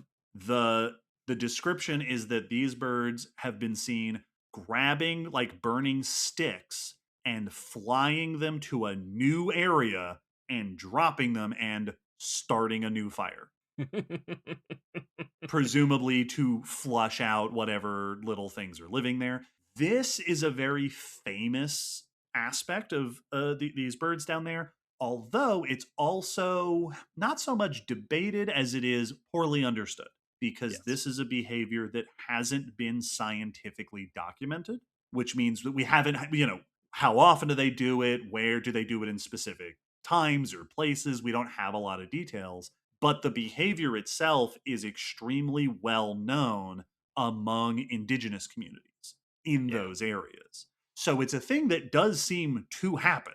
The people who have lived here for thousands of years say very consistently this is a thing that happens. But the details of that behavior are pretty mysterious because we haven't gotten a chance to study it in a regimented, systematic way.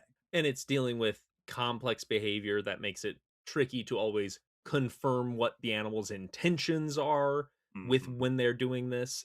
Are they truly thinking, this will be a great place to flush prey? Or is there just an instinct to move burning sticks around and then they benefit from that instinct? But the fact that they're doing any interaction with fire is fascinating. Yeah, we've been mentioning animals that are calm around fire or even position themselves near fire for whatever benefit. But the idea of a species wielding fire, like grabbing onto a burning stick to then take it somewhere, that's intense. That is a Yeah, very unusual behavior because it's a very risky behavior. I absolutely. wouldn't grab a burning stick because Yeah. I would be worried about burning myself. Yeah, well, it's in movies all the time, they just show them, like, grab a branch and then make it into a torch, and that's not how that works because the No. whole branch is flammable, and eventually that fire will just keep moving down the branch. It doesn't Yes. just stay conveniently at the end. It's not well, is anyone who's used a match, that matchstick only lasts for a bit. Yes. Yeah, you'll see, like, in movies or stuff, people who are, like, using a match to light their way, Yeah, which, number 1, that's not enough light. no. That's very number 2, don't hold the light directly in front of your face. That's not Yep, how torches work. You're just gonna blind yourself. But also, that match is gonna last minutes, maybe. That's not what yeah. matches are made to do. So it's a very dangerous thing. Like at least if minimum you're risking a burn, Mhm. second or potentially third degree burn, which may just be a ow, ooh, may just be an inconvenience, but it could be a serious wound. Like a third degree burn can get Yeah. infected, they can cause nerve damage, that can be permanent damage. And all it would take is for the bird to misjudge how quickly the branch was going to burn or catch one of its feathers I was on gonna fire. say, birds are covered in feathers, and I don't know. I don't specifically know the flammability of feathers, but feathers are made of a very similar structure as hair, Yep. and hair is very flammable It burns real fast. because it's dead. Again, dead tissue. It's dead Yes. tissue. It's tons of surface area. Hair is all surface area. It's Yes. like a pile of hay, right? Hmm. So yeah, birds grabbing fire just seems like a terrible idea. And yet, there are birds out there who are apparently doing it. Yeah, and potentially worth the risk. And that's very, very fascinating. That's so cool. Yeah. So clearly, these have just been a handful of fun examples. There is so much. There are books about this.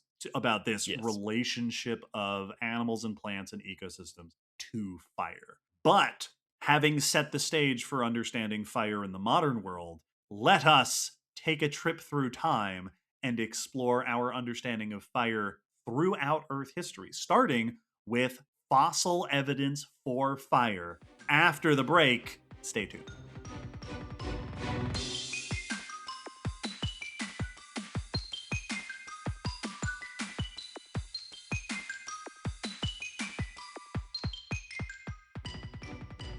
So our first question is, does fire leave evidence in the fossil record? And the answer is, boy, does it. Mainly charcoal. Yep. Charcoal is the carbonaceous residue of burning, often wood, but also it can be other organic tissue. Charcoal is what's left in the campfire after the logs have all burnt out, right? It's that blackened chunks of log that it's wood that has really been reduced to just these chunks of carbon rich leftovers. Yeah, all the nutritionally good stuff has been burnt out of it, and you just have the lattice of carbon. Yes.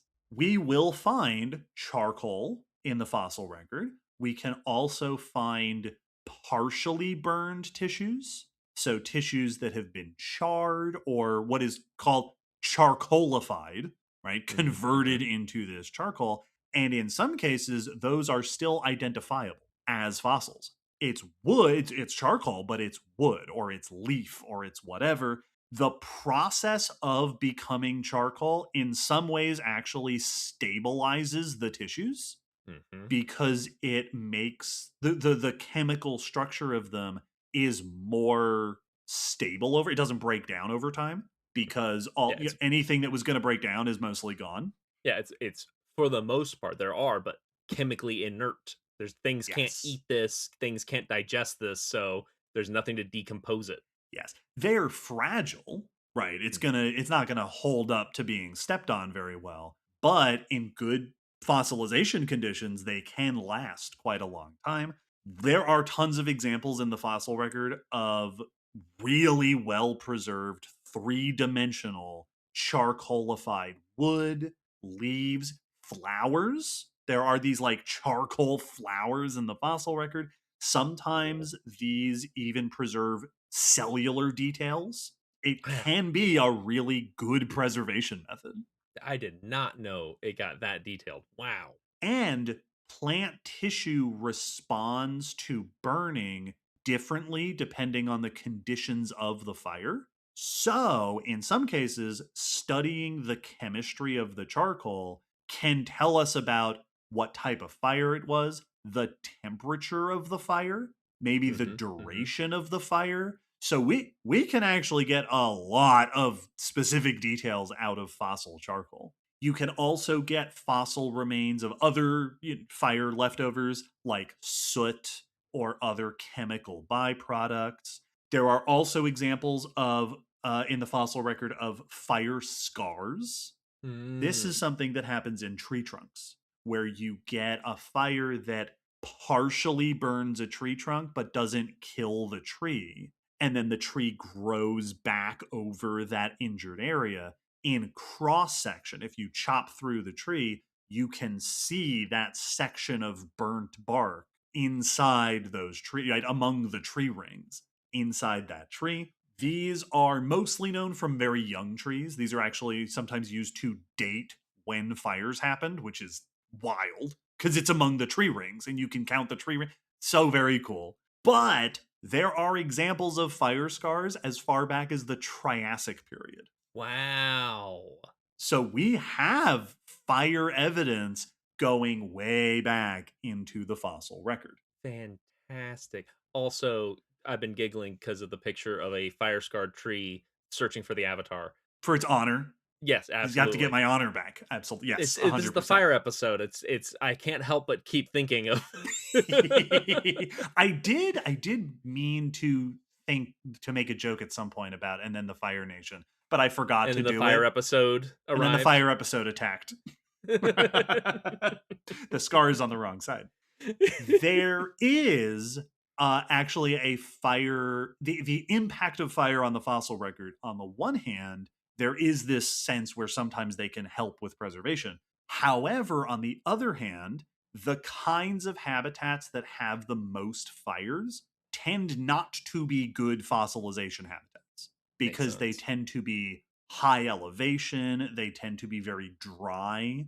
So typically, when we get fossils, mostly they're coming from lush habitats, low elevation, where there's rivers and lakes for things to collect in. A lot of the fire evidence in the fossil record is actually fire remains that washed downhill into an aquatic environment. Oh, yeah, that makes sense. So there is a bias. Our picture of fire through time is not complete. Yeah, it's an interesting conundrum because very often, if like we find a lot of a fossil animal, it means that they were numerous there to at Mm-hmm. least some degree. The idea that that's not necessarily the case when it comes to evidence of fire, that in the ecosystems where it would be most common, you might not find it, and ecosystems where it may not be common or happening at all if it's getting washed into like marine sediment Mm-hmm. is where you're more likely to get it preserved is just feels like are very interesting opposite signals. Yeah. Well, and there are some fossil sites where you get fossils of plants that were living at that site and then burned remains of different plants. So Yeah. you had these are the plants that lived here and were at the lake or whatever. And then here's a bunch of plants that were uphill, got caught in a fire, and then the burned remains washed down into this water. So you can Yeah. see we have two different environments preserved in this site. So neat. Also, I'd like to take just a quick moment to discuss the fossil record of things that cause fires. Obviously, volcanoes, asteroid impacts, we've talked about. Mostly, this is just my excuse to talk about fulgurites because I don't know Yay. where else on the podcast we're going to get to talk about fulgurites. Fulgurites are fossilized lightning strikes. Yes. Fulgurites are clumps or sometimes tubes of sediment that has been fused together by a burst of very intense heat. Lightning. When lightning Yeah. strikes the ground, it creates these chunks of fused sediment, sometimes like glassified sand or whatever. That's called a fulgurite. Those are known in the fossil record as far back as the Permian period. So we do, in fact, have fossilized lightning, which is one of the coolest things in the world. And it's such a satisfying example because if you ever get to see a piece in person or go look up pictures, it looks exactly like what you want it to look like. It's Yes. so cool. It looks like a bunch of sediment in the shape of a lightning bolt. Yep. Yep. They're so It's like cool. when Loki freezes the what's the bridge called? Oh, the Bifrost. The Bifrost, and it freezes the lightning in the branches. Yes. Like it's got that sort of feeling to it. They're so awesome. Now, let's take a little tour through the history of fire on Earth. This tour begins with a surprising fact, and that is that for most of Earth history, there wasn't fire. Mm-hmm. And that is because while there has always been heat on our planet, most of our planet's history did not have enough fuel at the surface or oxygen for fire to happen. Yep. Yep.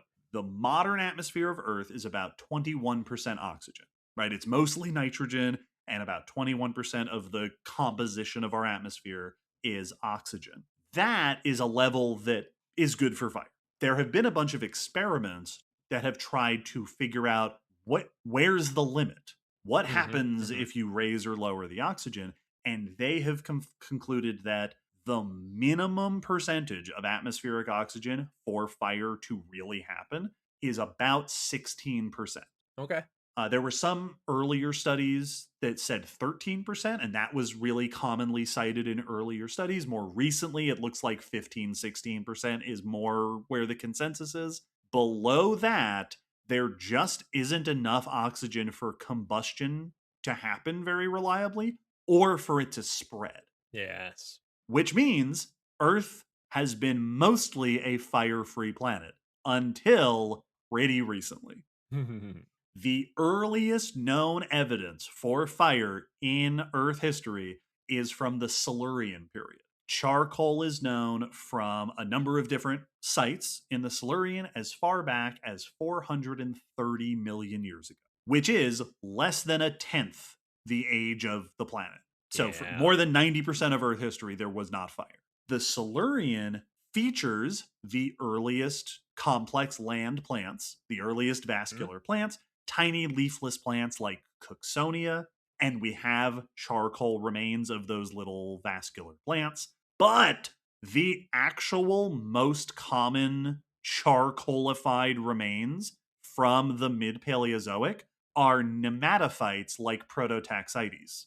Oh, okay. The giant, maybe a fungus thing, because they were the biggest organisms living on land. It's so cool that basically as soon, because like you said, there wasn't a lot of fuel at the surface because all the fuel was hiding underwater. And as soon as it came out into the air, we started getting fossils of, Yes. because what you brought the two ingredients together, and now the triangle can start. Well, and the real tragedy, of course, is that plants produce oxygen. Yes. It's like land plants produce two of the ingredients of the triangle. They produce oxygen and fuel. But they were all of them deceived. Yes, they are the makers of their own demise. As far back as the Silurian, charcoal is pretty widespread. So it looks like fires were relatively common, although they probably were not very intense because life on land, even the big stuff, was relatively small and mostly aquatic, sticking around the water. So there were lots of fires, but probably not very intense fires. Well, I assume it's like a lightning bolt struck and the plants next to it burned, and then that was it. Yes. There was at least one or two studies have found evidence from charcoal that suggests that these fires were mostly lower temperature fires, similar to modern day surface fires. This continues from the Silurian into the Devonian. For a long time, there was this famous charcoal gap in the Devonian period, where researchers interpreted it as there might have been a drop in oxygen, that oxygen levels might have dipped back down and then come back up again. Although some more recent research has said there isn't a charcoal gap. It's just that we were misinterpreting the charcoal. Yes. So there may not actually be a Devonian charcoal gap, but we've got fire beginning Silurian into the Devonian. And then we get to the Carboniferous. The Carboniferous sees big changes because the Carboniferous period is really famous for two things. One, the explosion of land plants. The first vast forests, swamps, these densely vegetated environments, and along with this burst in diversity of land plants, the highest oxygen levels in Earth history. Yep.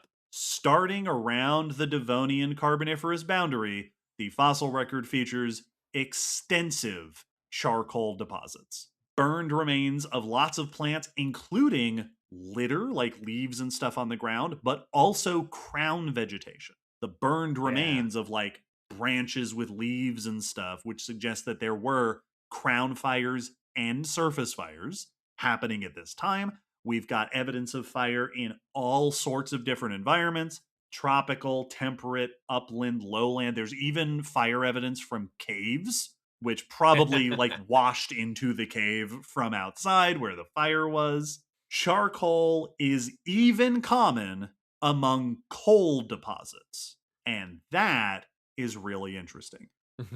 The oxygen levels at this time are thought to have reached as high as 30% or more atmospheric oxygen.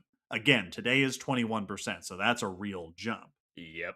An interesting thing that happens as the oxygen level goes up is that moisture doesn't impede combustion as much. Yeah. So in higher oxygen, wetter plants can burn.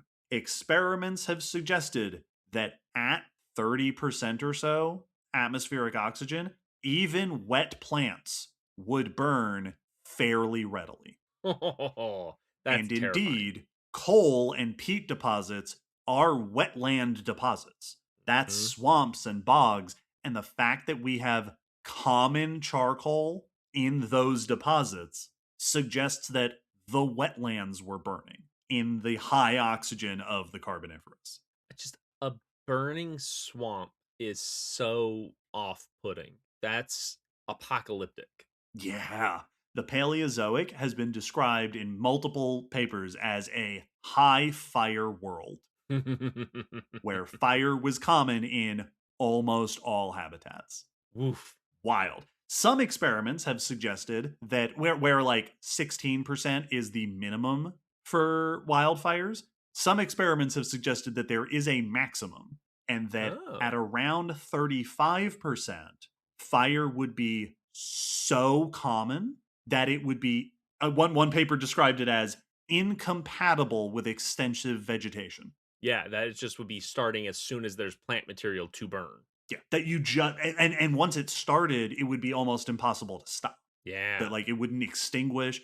So that there may be an upper limit where if fire gets up that high, there's just no plants anymore. And if there's not as many plants, then oxygen levels dip down. Yeah. So And like it could be a self-correcting system. you can, if you want to visualize this, like look up a video of people, forging metal, and they'll have the bellows pumping air into the fire to get it super hot. That if you give it a more continuous supply of oxygen than it would naturally reach the flame, your flame will just exponentially keep going more crazy. So you have that situation of a fire in a world that is that oxygenated would be like a furnace flame out in the open, Yeah. which is horrifying. This has been called, I've seen this in a lot of papers, the fire window between Yeah. 16% and about 35%. That's the window for a fiery world. And that is where we are. We are right in the middle of that. It's a less delightful Goldilocks zone. Yes, it's a very hot Goldilocks zone. Too hot, some would say. This zone is too hot. Also, one more extremely fun fact about Carboniferous fires. At the famous Joggins Fossil Cliffs, which is a locality in Nova Scotia in Canada, there are these really world famous Carboniferous deposits. There are a bunch of instances of tree trunks, like stumps of trees, that are preserved in 3D and even like in position in these layers, some of which have like charcoal and stuff in them where the tree apparently burned. Many of the trees that have charcoal in them from their burning also have small skeletons inside. Oh. Skeletons of reptiles and amphibians, specifically most often associated with the charcoal. And it's possible that these were animals that found a burned stump and then like crawled in there and hung out and got, that's where they died.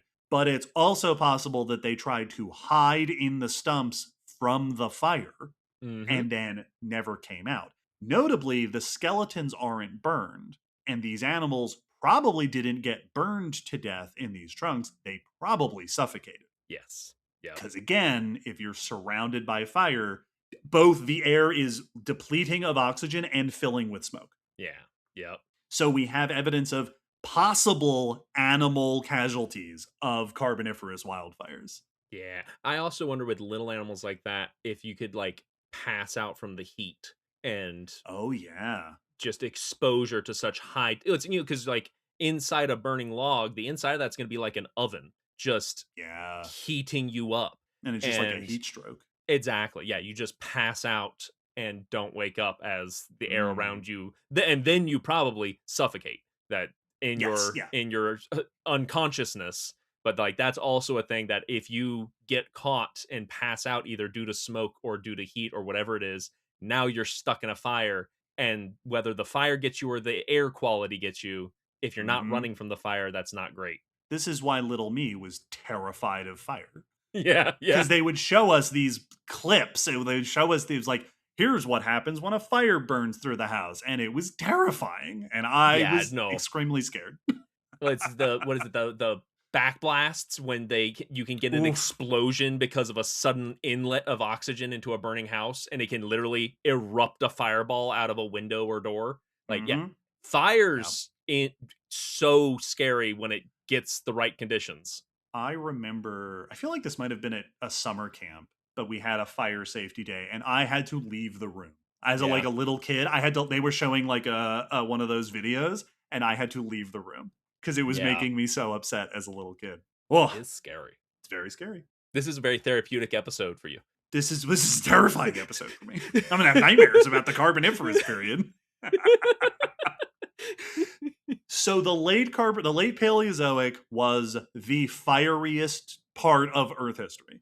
30% oxygen in the atmosphere, fires in just about every habitat on the surface. Nowhere was safe except, I guess, the oceans. It's just all them. What's going on up there? What are you guys doing up there? Quit sending us these burned logs.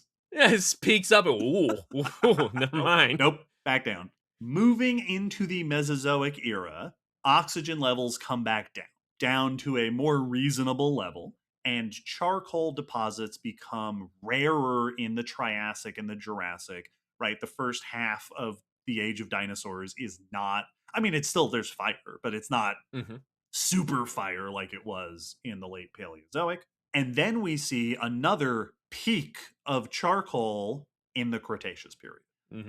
I believe it starts in like the later part of the Jurassic, but the Cretaceous is another high fire world. Not quite, it doesn't seem like it was quite as high fire as the Carboniferous and Permian, but the Cretaceous period saw higher average global temperatures, higher oxygen levels again, and we have a ton of evidence for seasonal climate zones where you had that wet, dry season.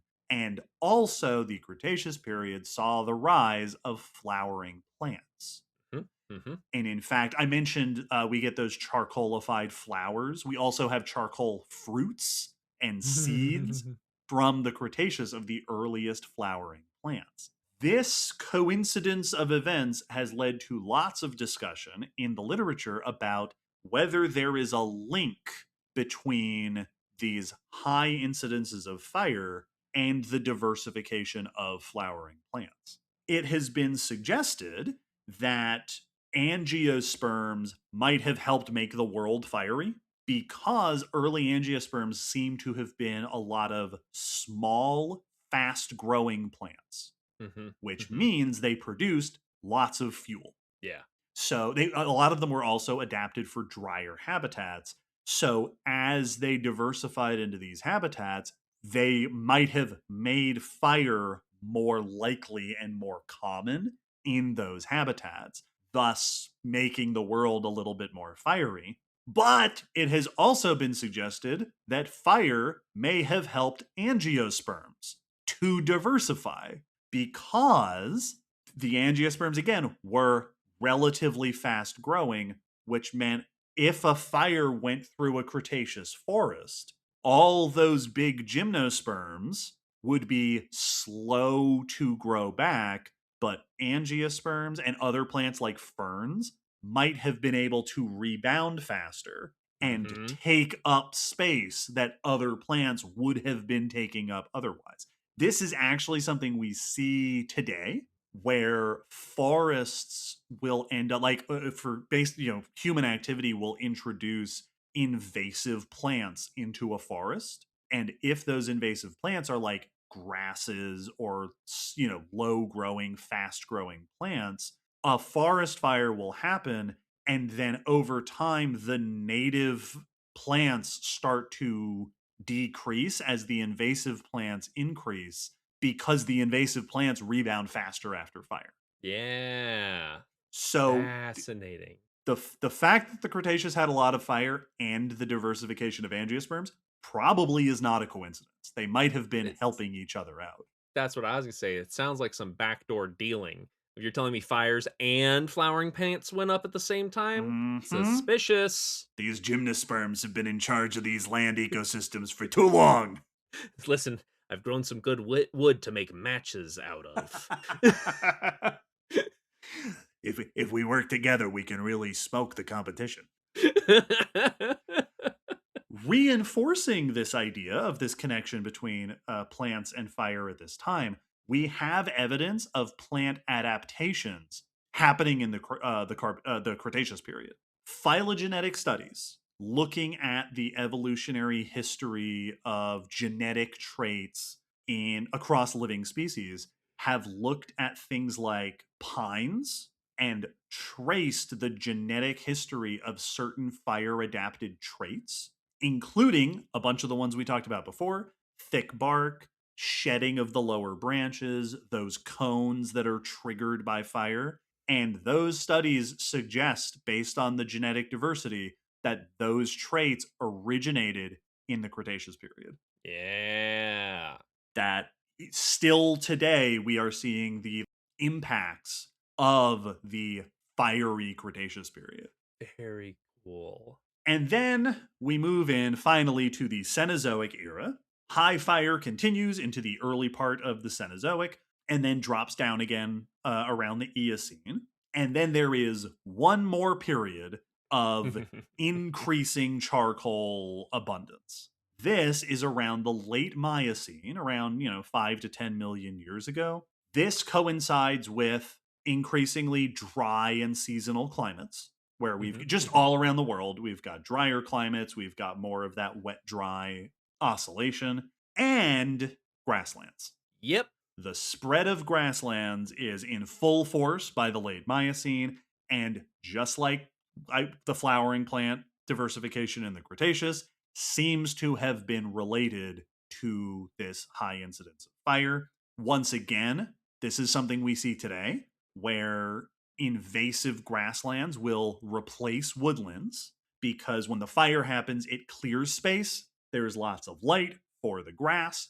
The grass grows in nice and quick, produces lots of fuel, and gradually, in cahoots with fire, replaces the forest with grassland. But it has also been noted in modern ecosystems that in grasslands, when fire becomes less frequent, the grasslands are often replaced by woodlands. That makes sense. So fire is responsible in some habitats for maintaining grasslands. Well, because like a forest will eventually push out grasses because they're going to grow taller than the grasses and overshadow them, take up the sunlight, and just be able to outgrow them through stamina and through stature. So, really, you need the disruption of fire that the trees can't bounce back from, but the grasses can. Yep. So much like the Cretaceous, the spread of grasslands might have helped and been helped by fire, starting in the late Miocene. And there have been genetic studies that have found certain modern plant lineages that are highly adapted to fire started to diversify around the late Miocene and early Pliocene. So again, we see these bursts of diversification in fire adapted species. Well, and it's so cool because we talked, about the fact that there are plants that need fire to reproduce, to seed, to, germinate, whatever it is. But it's also cool to think about that there are just plants that benefit from the situation fire causes in certain ways that allows them to take advantage of more burnable periods of time. Yes. And yeah, that I love that. That phrasing is great. There have been time periods where the earth was more burnable. Wild.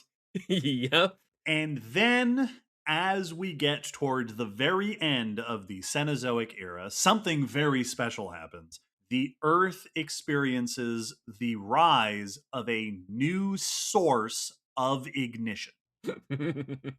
Or by around, 2 million years ago or so, early hominins, our ancestors, early Homo, late Australopithecines, are living in and around savannas of Africa. Yeah. And savannas have lots of fire. So our early ancestors were probably living in very fire-prone habitats, and there's a good chance that they developed some sort of relationship with fire. It has been suggested that before we started wielding fire, hominins may have been fire foragers, right? Using fire opportunistically for food or for warmth, like we see with birds and things today. Like, yeah, a fire happened. Let's go over there. We'll catch some things. We'll find some food. Yes. And then eventually took the steps to taking control of the fire ourselves. When exactly that happened is very hard to say because it is very difficult to distinguish between fossil evidence for a wildfire and a artificial fire. But there are some famous early examples. In South Africa, there is a famous site called Wonderwork Cave, where there are hominin remains alongside burned plant and animal tissues. These burned tissues are found across multiple layers of this cave, which suggests that this wasn't just a one-time event. This was happening repeatedly. And they're pretty deep inside the cave. Yeah. So researchers have suggested that it's unlikely that a fire took place naturally deep inside the cave. So it's been suggested that fire may have been either brought in by these early hominins or ignited in the cave by these hominins. One way or another, it seems like fire was happening deep in this cave where humans live, and probably the humans were somewhat responsible for it. Yeah. Well, and because there's so many middle steps that can happen between us just living around fire and us creating our own fire, and bringing fire where you want it to be is a really easy way to still be able to do a lot of complex stuff with it. But when a fire naturally occurs, you're like, oh, go get some and Yes. bring it back, and then we will have our own fire until we lapse or forget or whatever, and it goes out, and then we have to wait for more fire to show up. So you could have a whole bunch of usage of fire without even jumping straight to sitting there with a stick and creating fire yourself. So this is often cited as maybe the earliest evidence of early humans using fire intentionally. The Wonderwork Cave deposits are about 1 million years old, which also means that it was probably Homo erectus or another early Homo species. There are other burned materials known from earlier hominin sites, including burned tools, which have been suggested as maybe evidence of hominins using fire. These go as far back as 1.5 million years ago. So again, early Homo or late Australopithecines.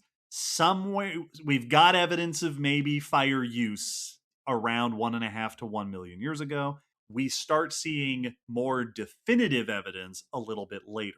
Once again, the most famous site for this is a site in the Middle East called Gesher Benot Yaakov, which is an archaeological site with burnt wood and artifacts within this site. The burnt remains often occur in tight little clusters, which have been interpreted as hearths, areas where fire was specifically being managed, maintained in a little, like a fire pit kind of situation. Yes. This appears to be intentional use of fire around 700,000 years ago. There is also similar evidence of a similar age at Zhoukoudian in China, the Peking Man site, which, if that's also another bunch of people using fire, might suggest an independent development of this technology. That fire use happened in different places independently. Which would make tons of sense because, like we've said, fire's happening all over the place all the time. It's everywhere. So get used to it. Everyone has a chance to encounter and go, ooh, this could be useful. Starting around 400,000 years ago, fire becomes common at archaeological sites. Fire, apparent hearths, the use of fire seems to have been well in place starting around 400,000 years ago. Most fascinatingly, that's older than Homo sapiens. Our species is not unique in the use of fire. Fire use began way before our species. This is a hominin feature. Which is so cool because it might mean that we inherited the use of fire instead of invented it ourselves, our species. And Yeah. I love that both because what a cool concept, but also a little bit humbling to, all right, a bit more credit to our ancestors. Yes. Well, and there is evidence for Neanderthals using fire Yep, yep. as well. Now, this is one of those things that it's such an obvious and familiar topic that it's really easy to just take it for granted just how much of a superpower it is for a species to be able to summon fire. Yeah. That's magic. Yes. That we are the only living species and one of a handful of species in Earth history with the ability to go, don't worry, I'm good. Give me a few minutes. I'm gonna make fire appear. Look what I have made. Wild. And that ability comes with so many incredible benefits for hominins. Obviously, fire produces light, which the way that I've seen this described in a lot of papers is a protracted photic period, basically extending the day, Yes. right? If you're just reliant on natural light, when the sun goes down, it's bedtime. Yep. We are diurnal species. We cannot see in the nighttime. But if you can control fire, you can stay up late. You can be active at different times of the day whenever you want. You can be active inside caves and other dark habitats. Fire also produces heat for warmth, which is helpful for nighttime, but also for living in colder habitats that fire might have helped humans spread to new environments. Fire is good for defending yourself against predators because most animals don't want to go near fire. Fire might have encouraged social gatherings because, right, you gather around the fire. That's where the warmth and the light is. And fire is extremely useful for modifying things, most notably tool making, right? Burning fire. Some of the earliest evidence of fire in Neanderthals is the presence of birch tar, which Neanderthals used as an adhesive to like stick pieces of tools together. Birch tar requires heating and was probably extracted using fire. That's known in Neanderthals as far back as 200,000 years. So fire is handy for making tools and for cooking. Yes. Cooking is so good. We just last episode we talked about digestion. Cooking basically lets us do external digestion before we start digesting food ourselves. Yep. It unlocks foods we wouldn't be able to digest without cooking. It kills parasites. It does also it makes it easier to digest, so it's more efficient, but also might mean that it's easier to digest in older age or for younger individuals. Yeah. It's easier to chew cooked food versus raw food. So huge. So fire again, it really is such a familiar standard of human ability, but it is so easy to underestimate and underappreciate just how big a deal fire was. I think Darwin made a comment somewhere in one of his writings about how fire and language are like the he didn't say superpowers, but the like major innovations of hominins that allowed us to become truly distinctive among other species. And it's so fitting that they go together, that sitting around the campfire and telling stories has been a thing in human culture going so far back. But like also our understanding of human history is often related to things that we could do because of like pottery. Pottery is because of fire. You need to fire clay to have permanent pottery. Otherwise, you just have dry clay, which will eventually disintegrate. Yep. So the only reason we have such a good record of archaeological sites with pottery throughout all sorts of cultures is because of fire. And then, of course, eventually you get metallurgy. Yep. Which, again, outside, we talked about this some not too long ago of copper, right? There are some metals that you can just find natively and then just pound them into shape. But generally speaking, metallurgy requires intense heat. You need to melt, you need to extract that ore and shape that metal. Fire is how we do that. And these days, we have become so good at fire. There are multiple things in my home where I just push a button and fire happens. Yes. Yep. That we are a magical species. It is truly incredible. It's really intense. And like the lists of ways our ancestors could have been using fire is so long past just the typical ones you think of. But like just burning the end of a stick and sharpening it down to a point, fire hardens the tip of the stick. So that's a spear Yeah. out of a stick that is stronger than just a sharp stick. So the fire already at its very barest usage can make a weapon better than its previous form. So like just every aspect of having a fire can have usages that improve what we were doing before fire. Yeah, well, and even like smoke can be pesticide. Like Yes, smoke can keep absolutely. bugs away. Mhm. And bugs are annoying, but bugs are also disease vectors. So Yes. just lighting a campfire could reduce disease spread because you Mhm. don't have bugs.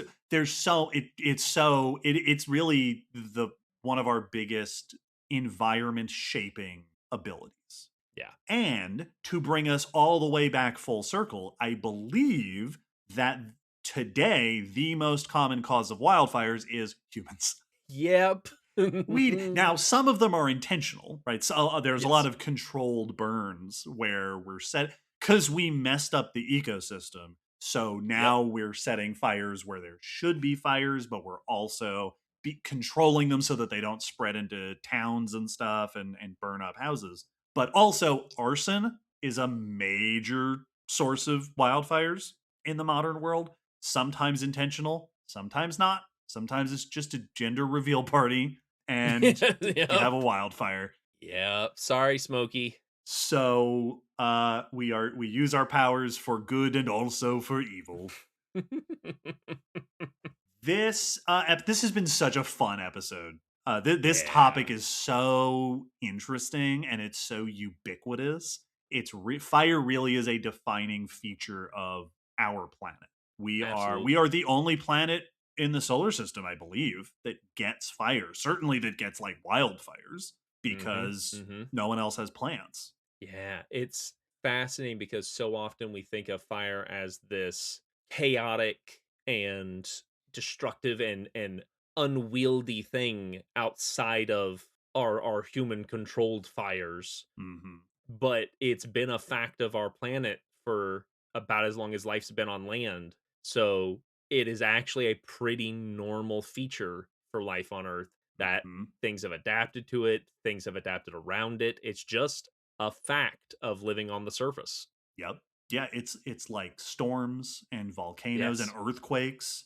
If you're gonna live on Earth, you just got to be ready. If you're gonna live on Earth, you're gonna get burned. That's Yes. just Yep. that's just that's just what happens on Earth. It's like when we talk about being able to swim. Yeah, almost Yes. all animals are able to swim because you live on Earth. You're gonna get wet. At some point, you're gonna get wet. You're gonna be in the water. Fire Yes. is like that. At some point, you're gonna encounter fire. You live on planet Earth. There's really no way around it.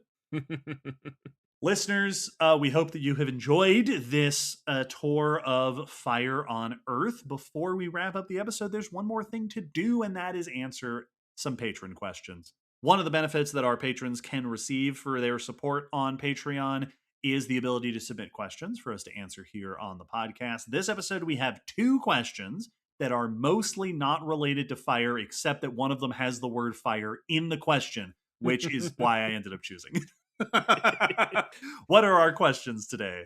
Our first question is from Tobias, who says, if they survived, what pastoral, farming, or otherwise odd jobs would humans have put domestic non avian dinosaurs to? I have the sauropod fire brigade from Dinotopia image living in my brain.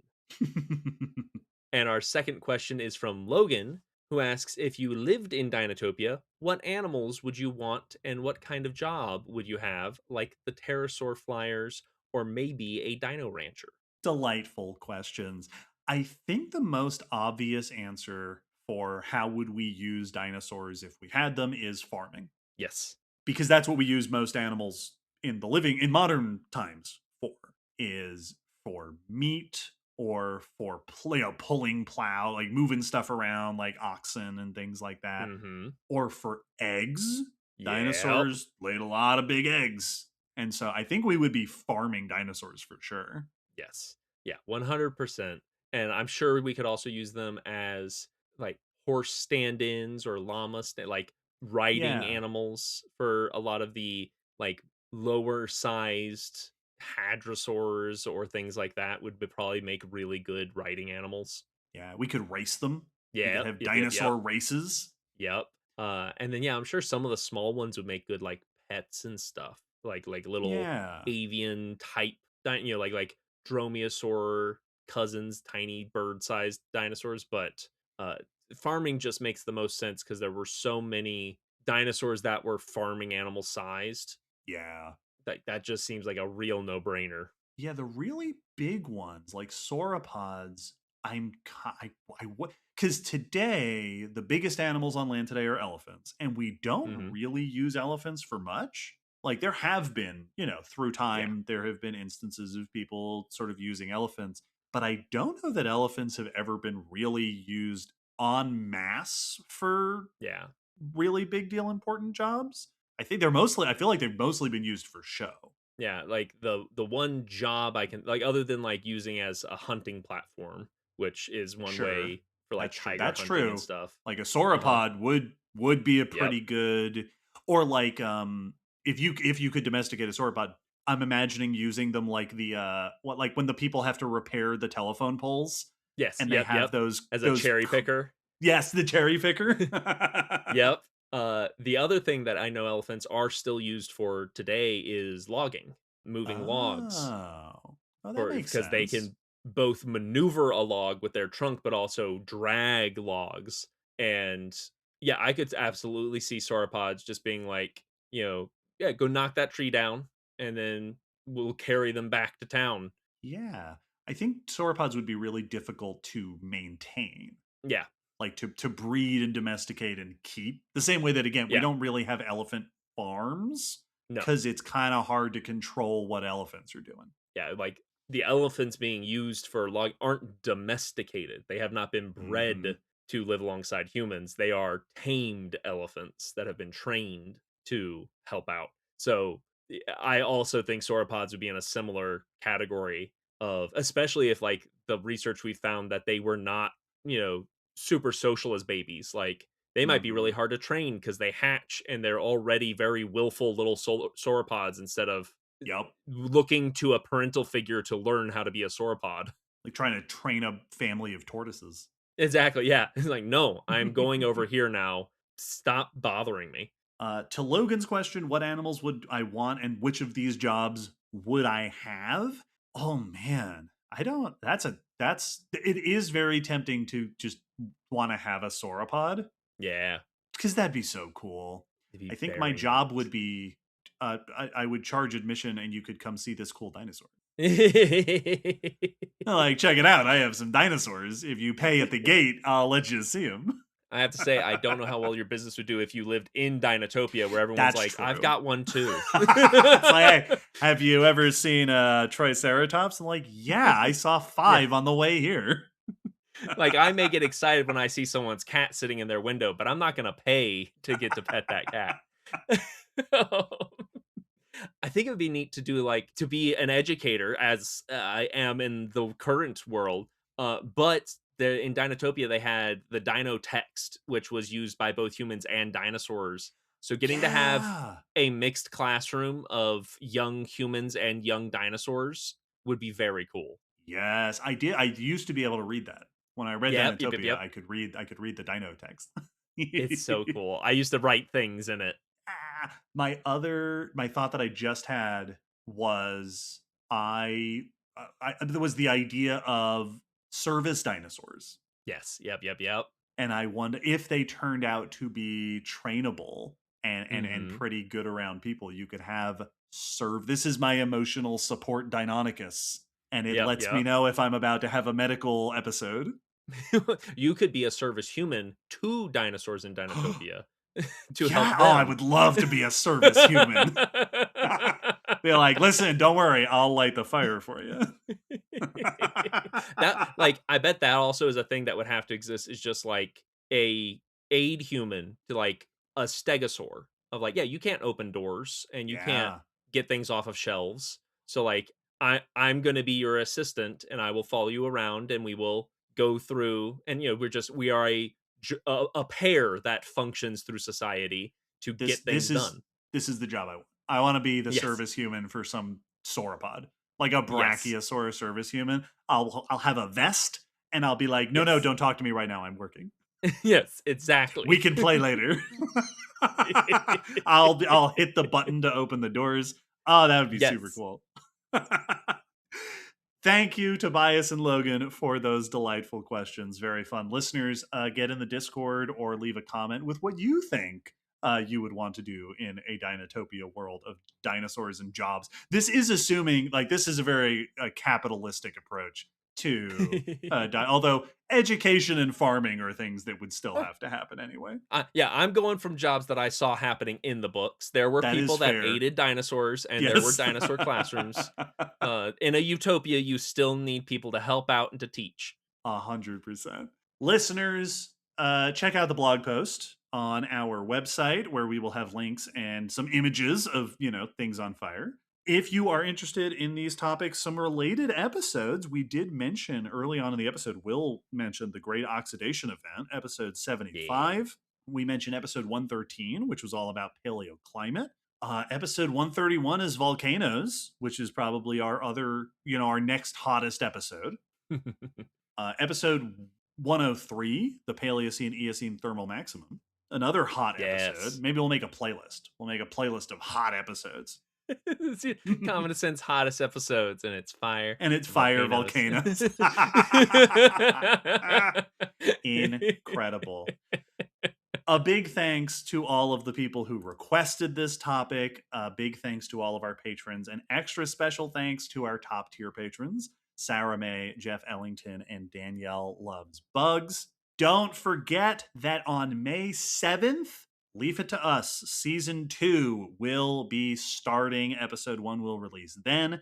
There will be a trailer soon to give you a little taste of what the season's going to be like. And if you haven't already, go check out Leave It to Us Season 1, especially Episode 5, all about plants and fire, where there's a whole bunch more fire talk. So you can go check that out. Yeah, our more flammable of the two podcasts.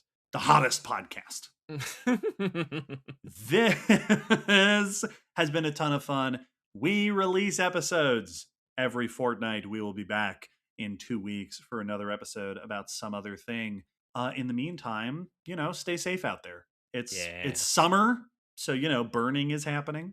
The entire episode, I've just been thinking about primitive technologies, watching him make fire with his spinning sticks, and how much I've always wanted to try it, but know that it's going to be a very unfun evening of trying to achieve that. Yeah. Of just blisters and frustration. Yeah. You're no Zuko. No. It's a real bummer. That's a joke. You would 100% be way more of a bummer if you were Zuko. Zuko, I wouldn't do a podcast with Zuko. Listen, Zuko's great. I don't know if I don't want to hang out with Zuko for that long. Zuko would be so awkward on a podcast.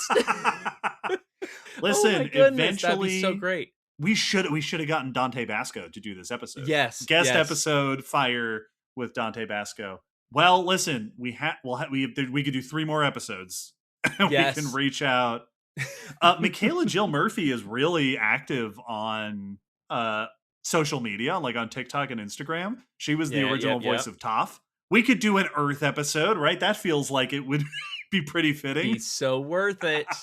We get to be so worth it. Also, I now want to see fan art of Sokka and Zuko trying to start a podcast, and it just going horribly. The podcast would be called That's Rough, Buddy.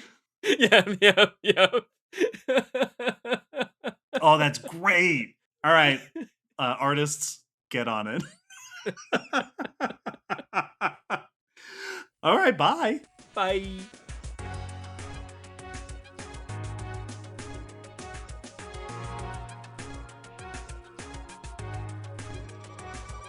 Thanks for listening to the Common Descent Podcast. You can follow us on Facebook, Twitter, YouTube, and check our WordPress blog for pictures and links after each episode. Huge thanks to our patrons whose support helps keep this podcast running and who get access to bonus goodies on Patreon. The song you're hearing is called On the Origin of Species by Protodome, which we found at ocremix.org. Thanks again for listening. We hope you'll join us next time.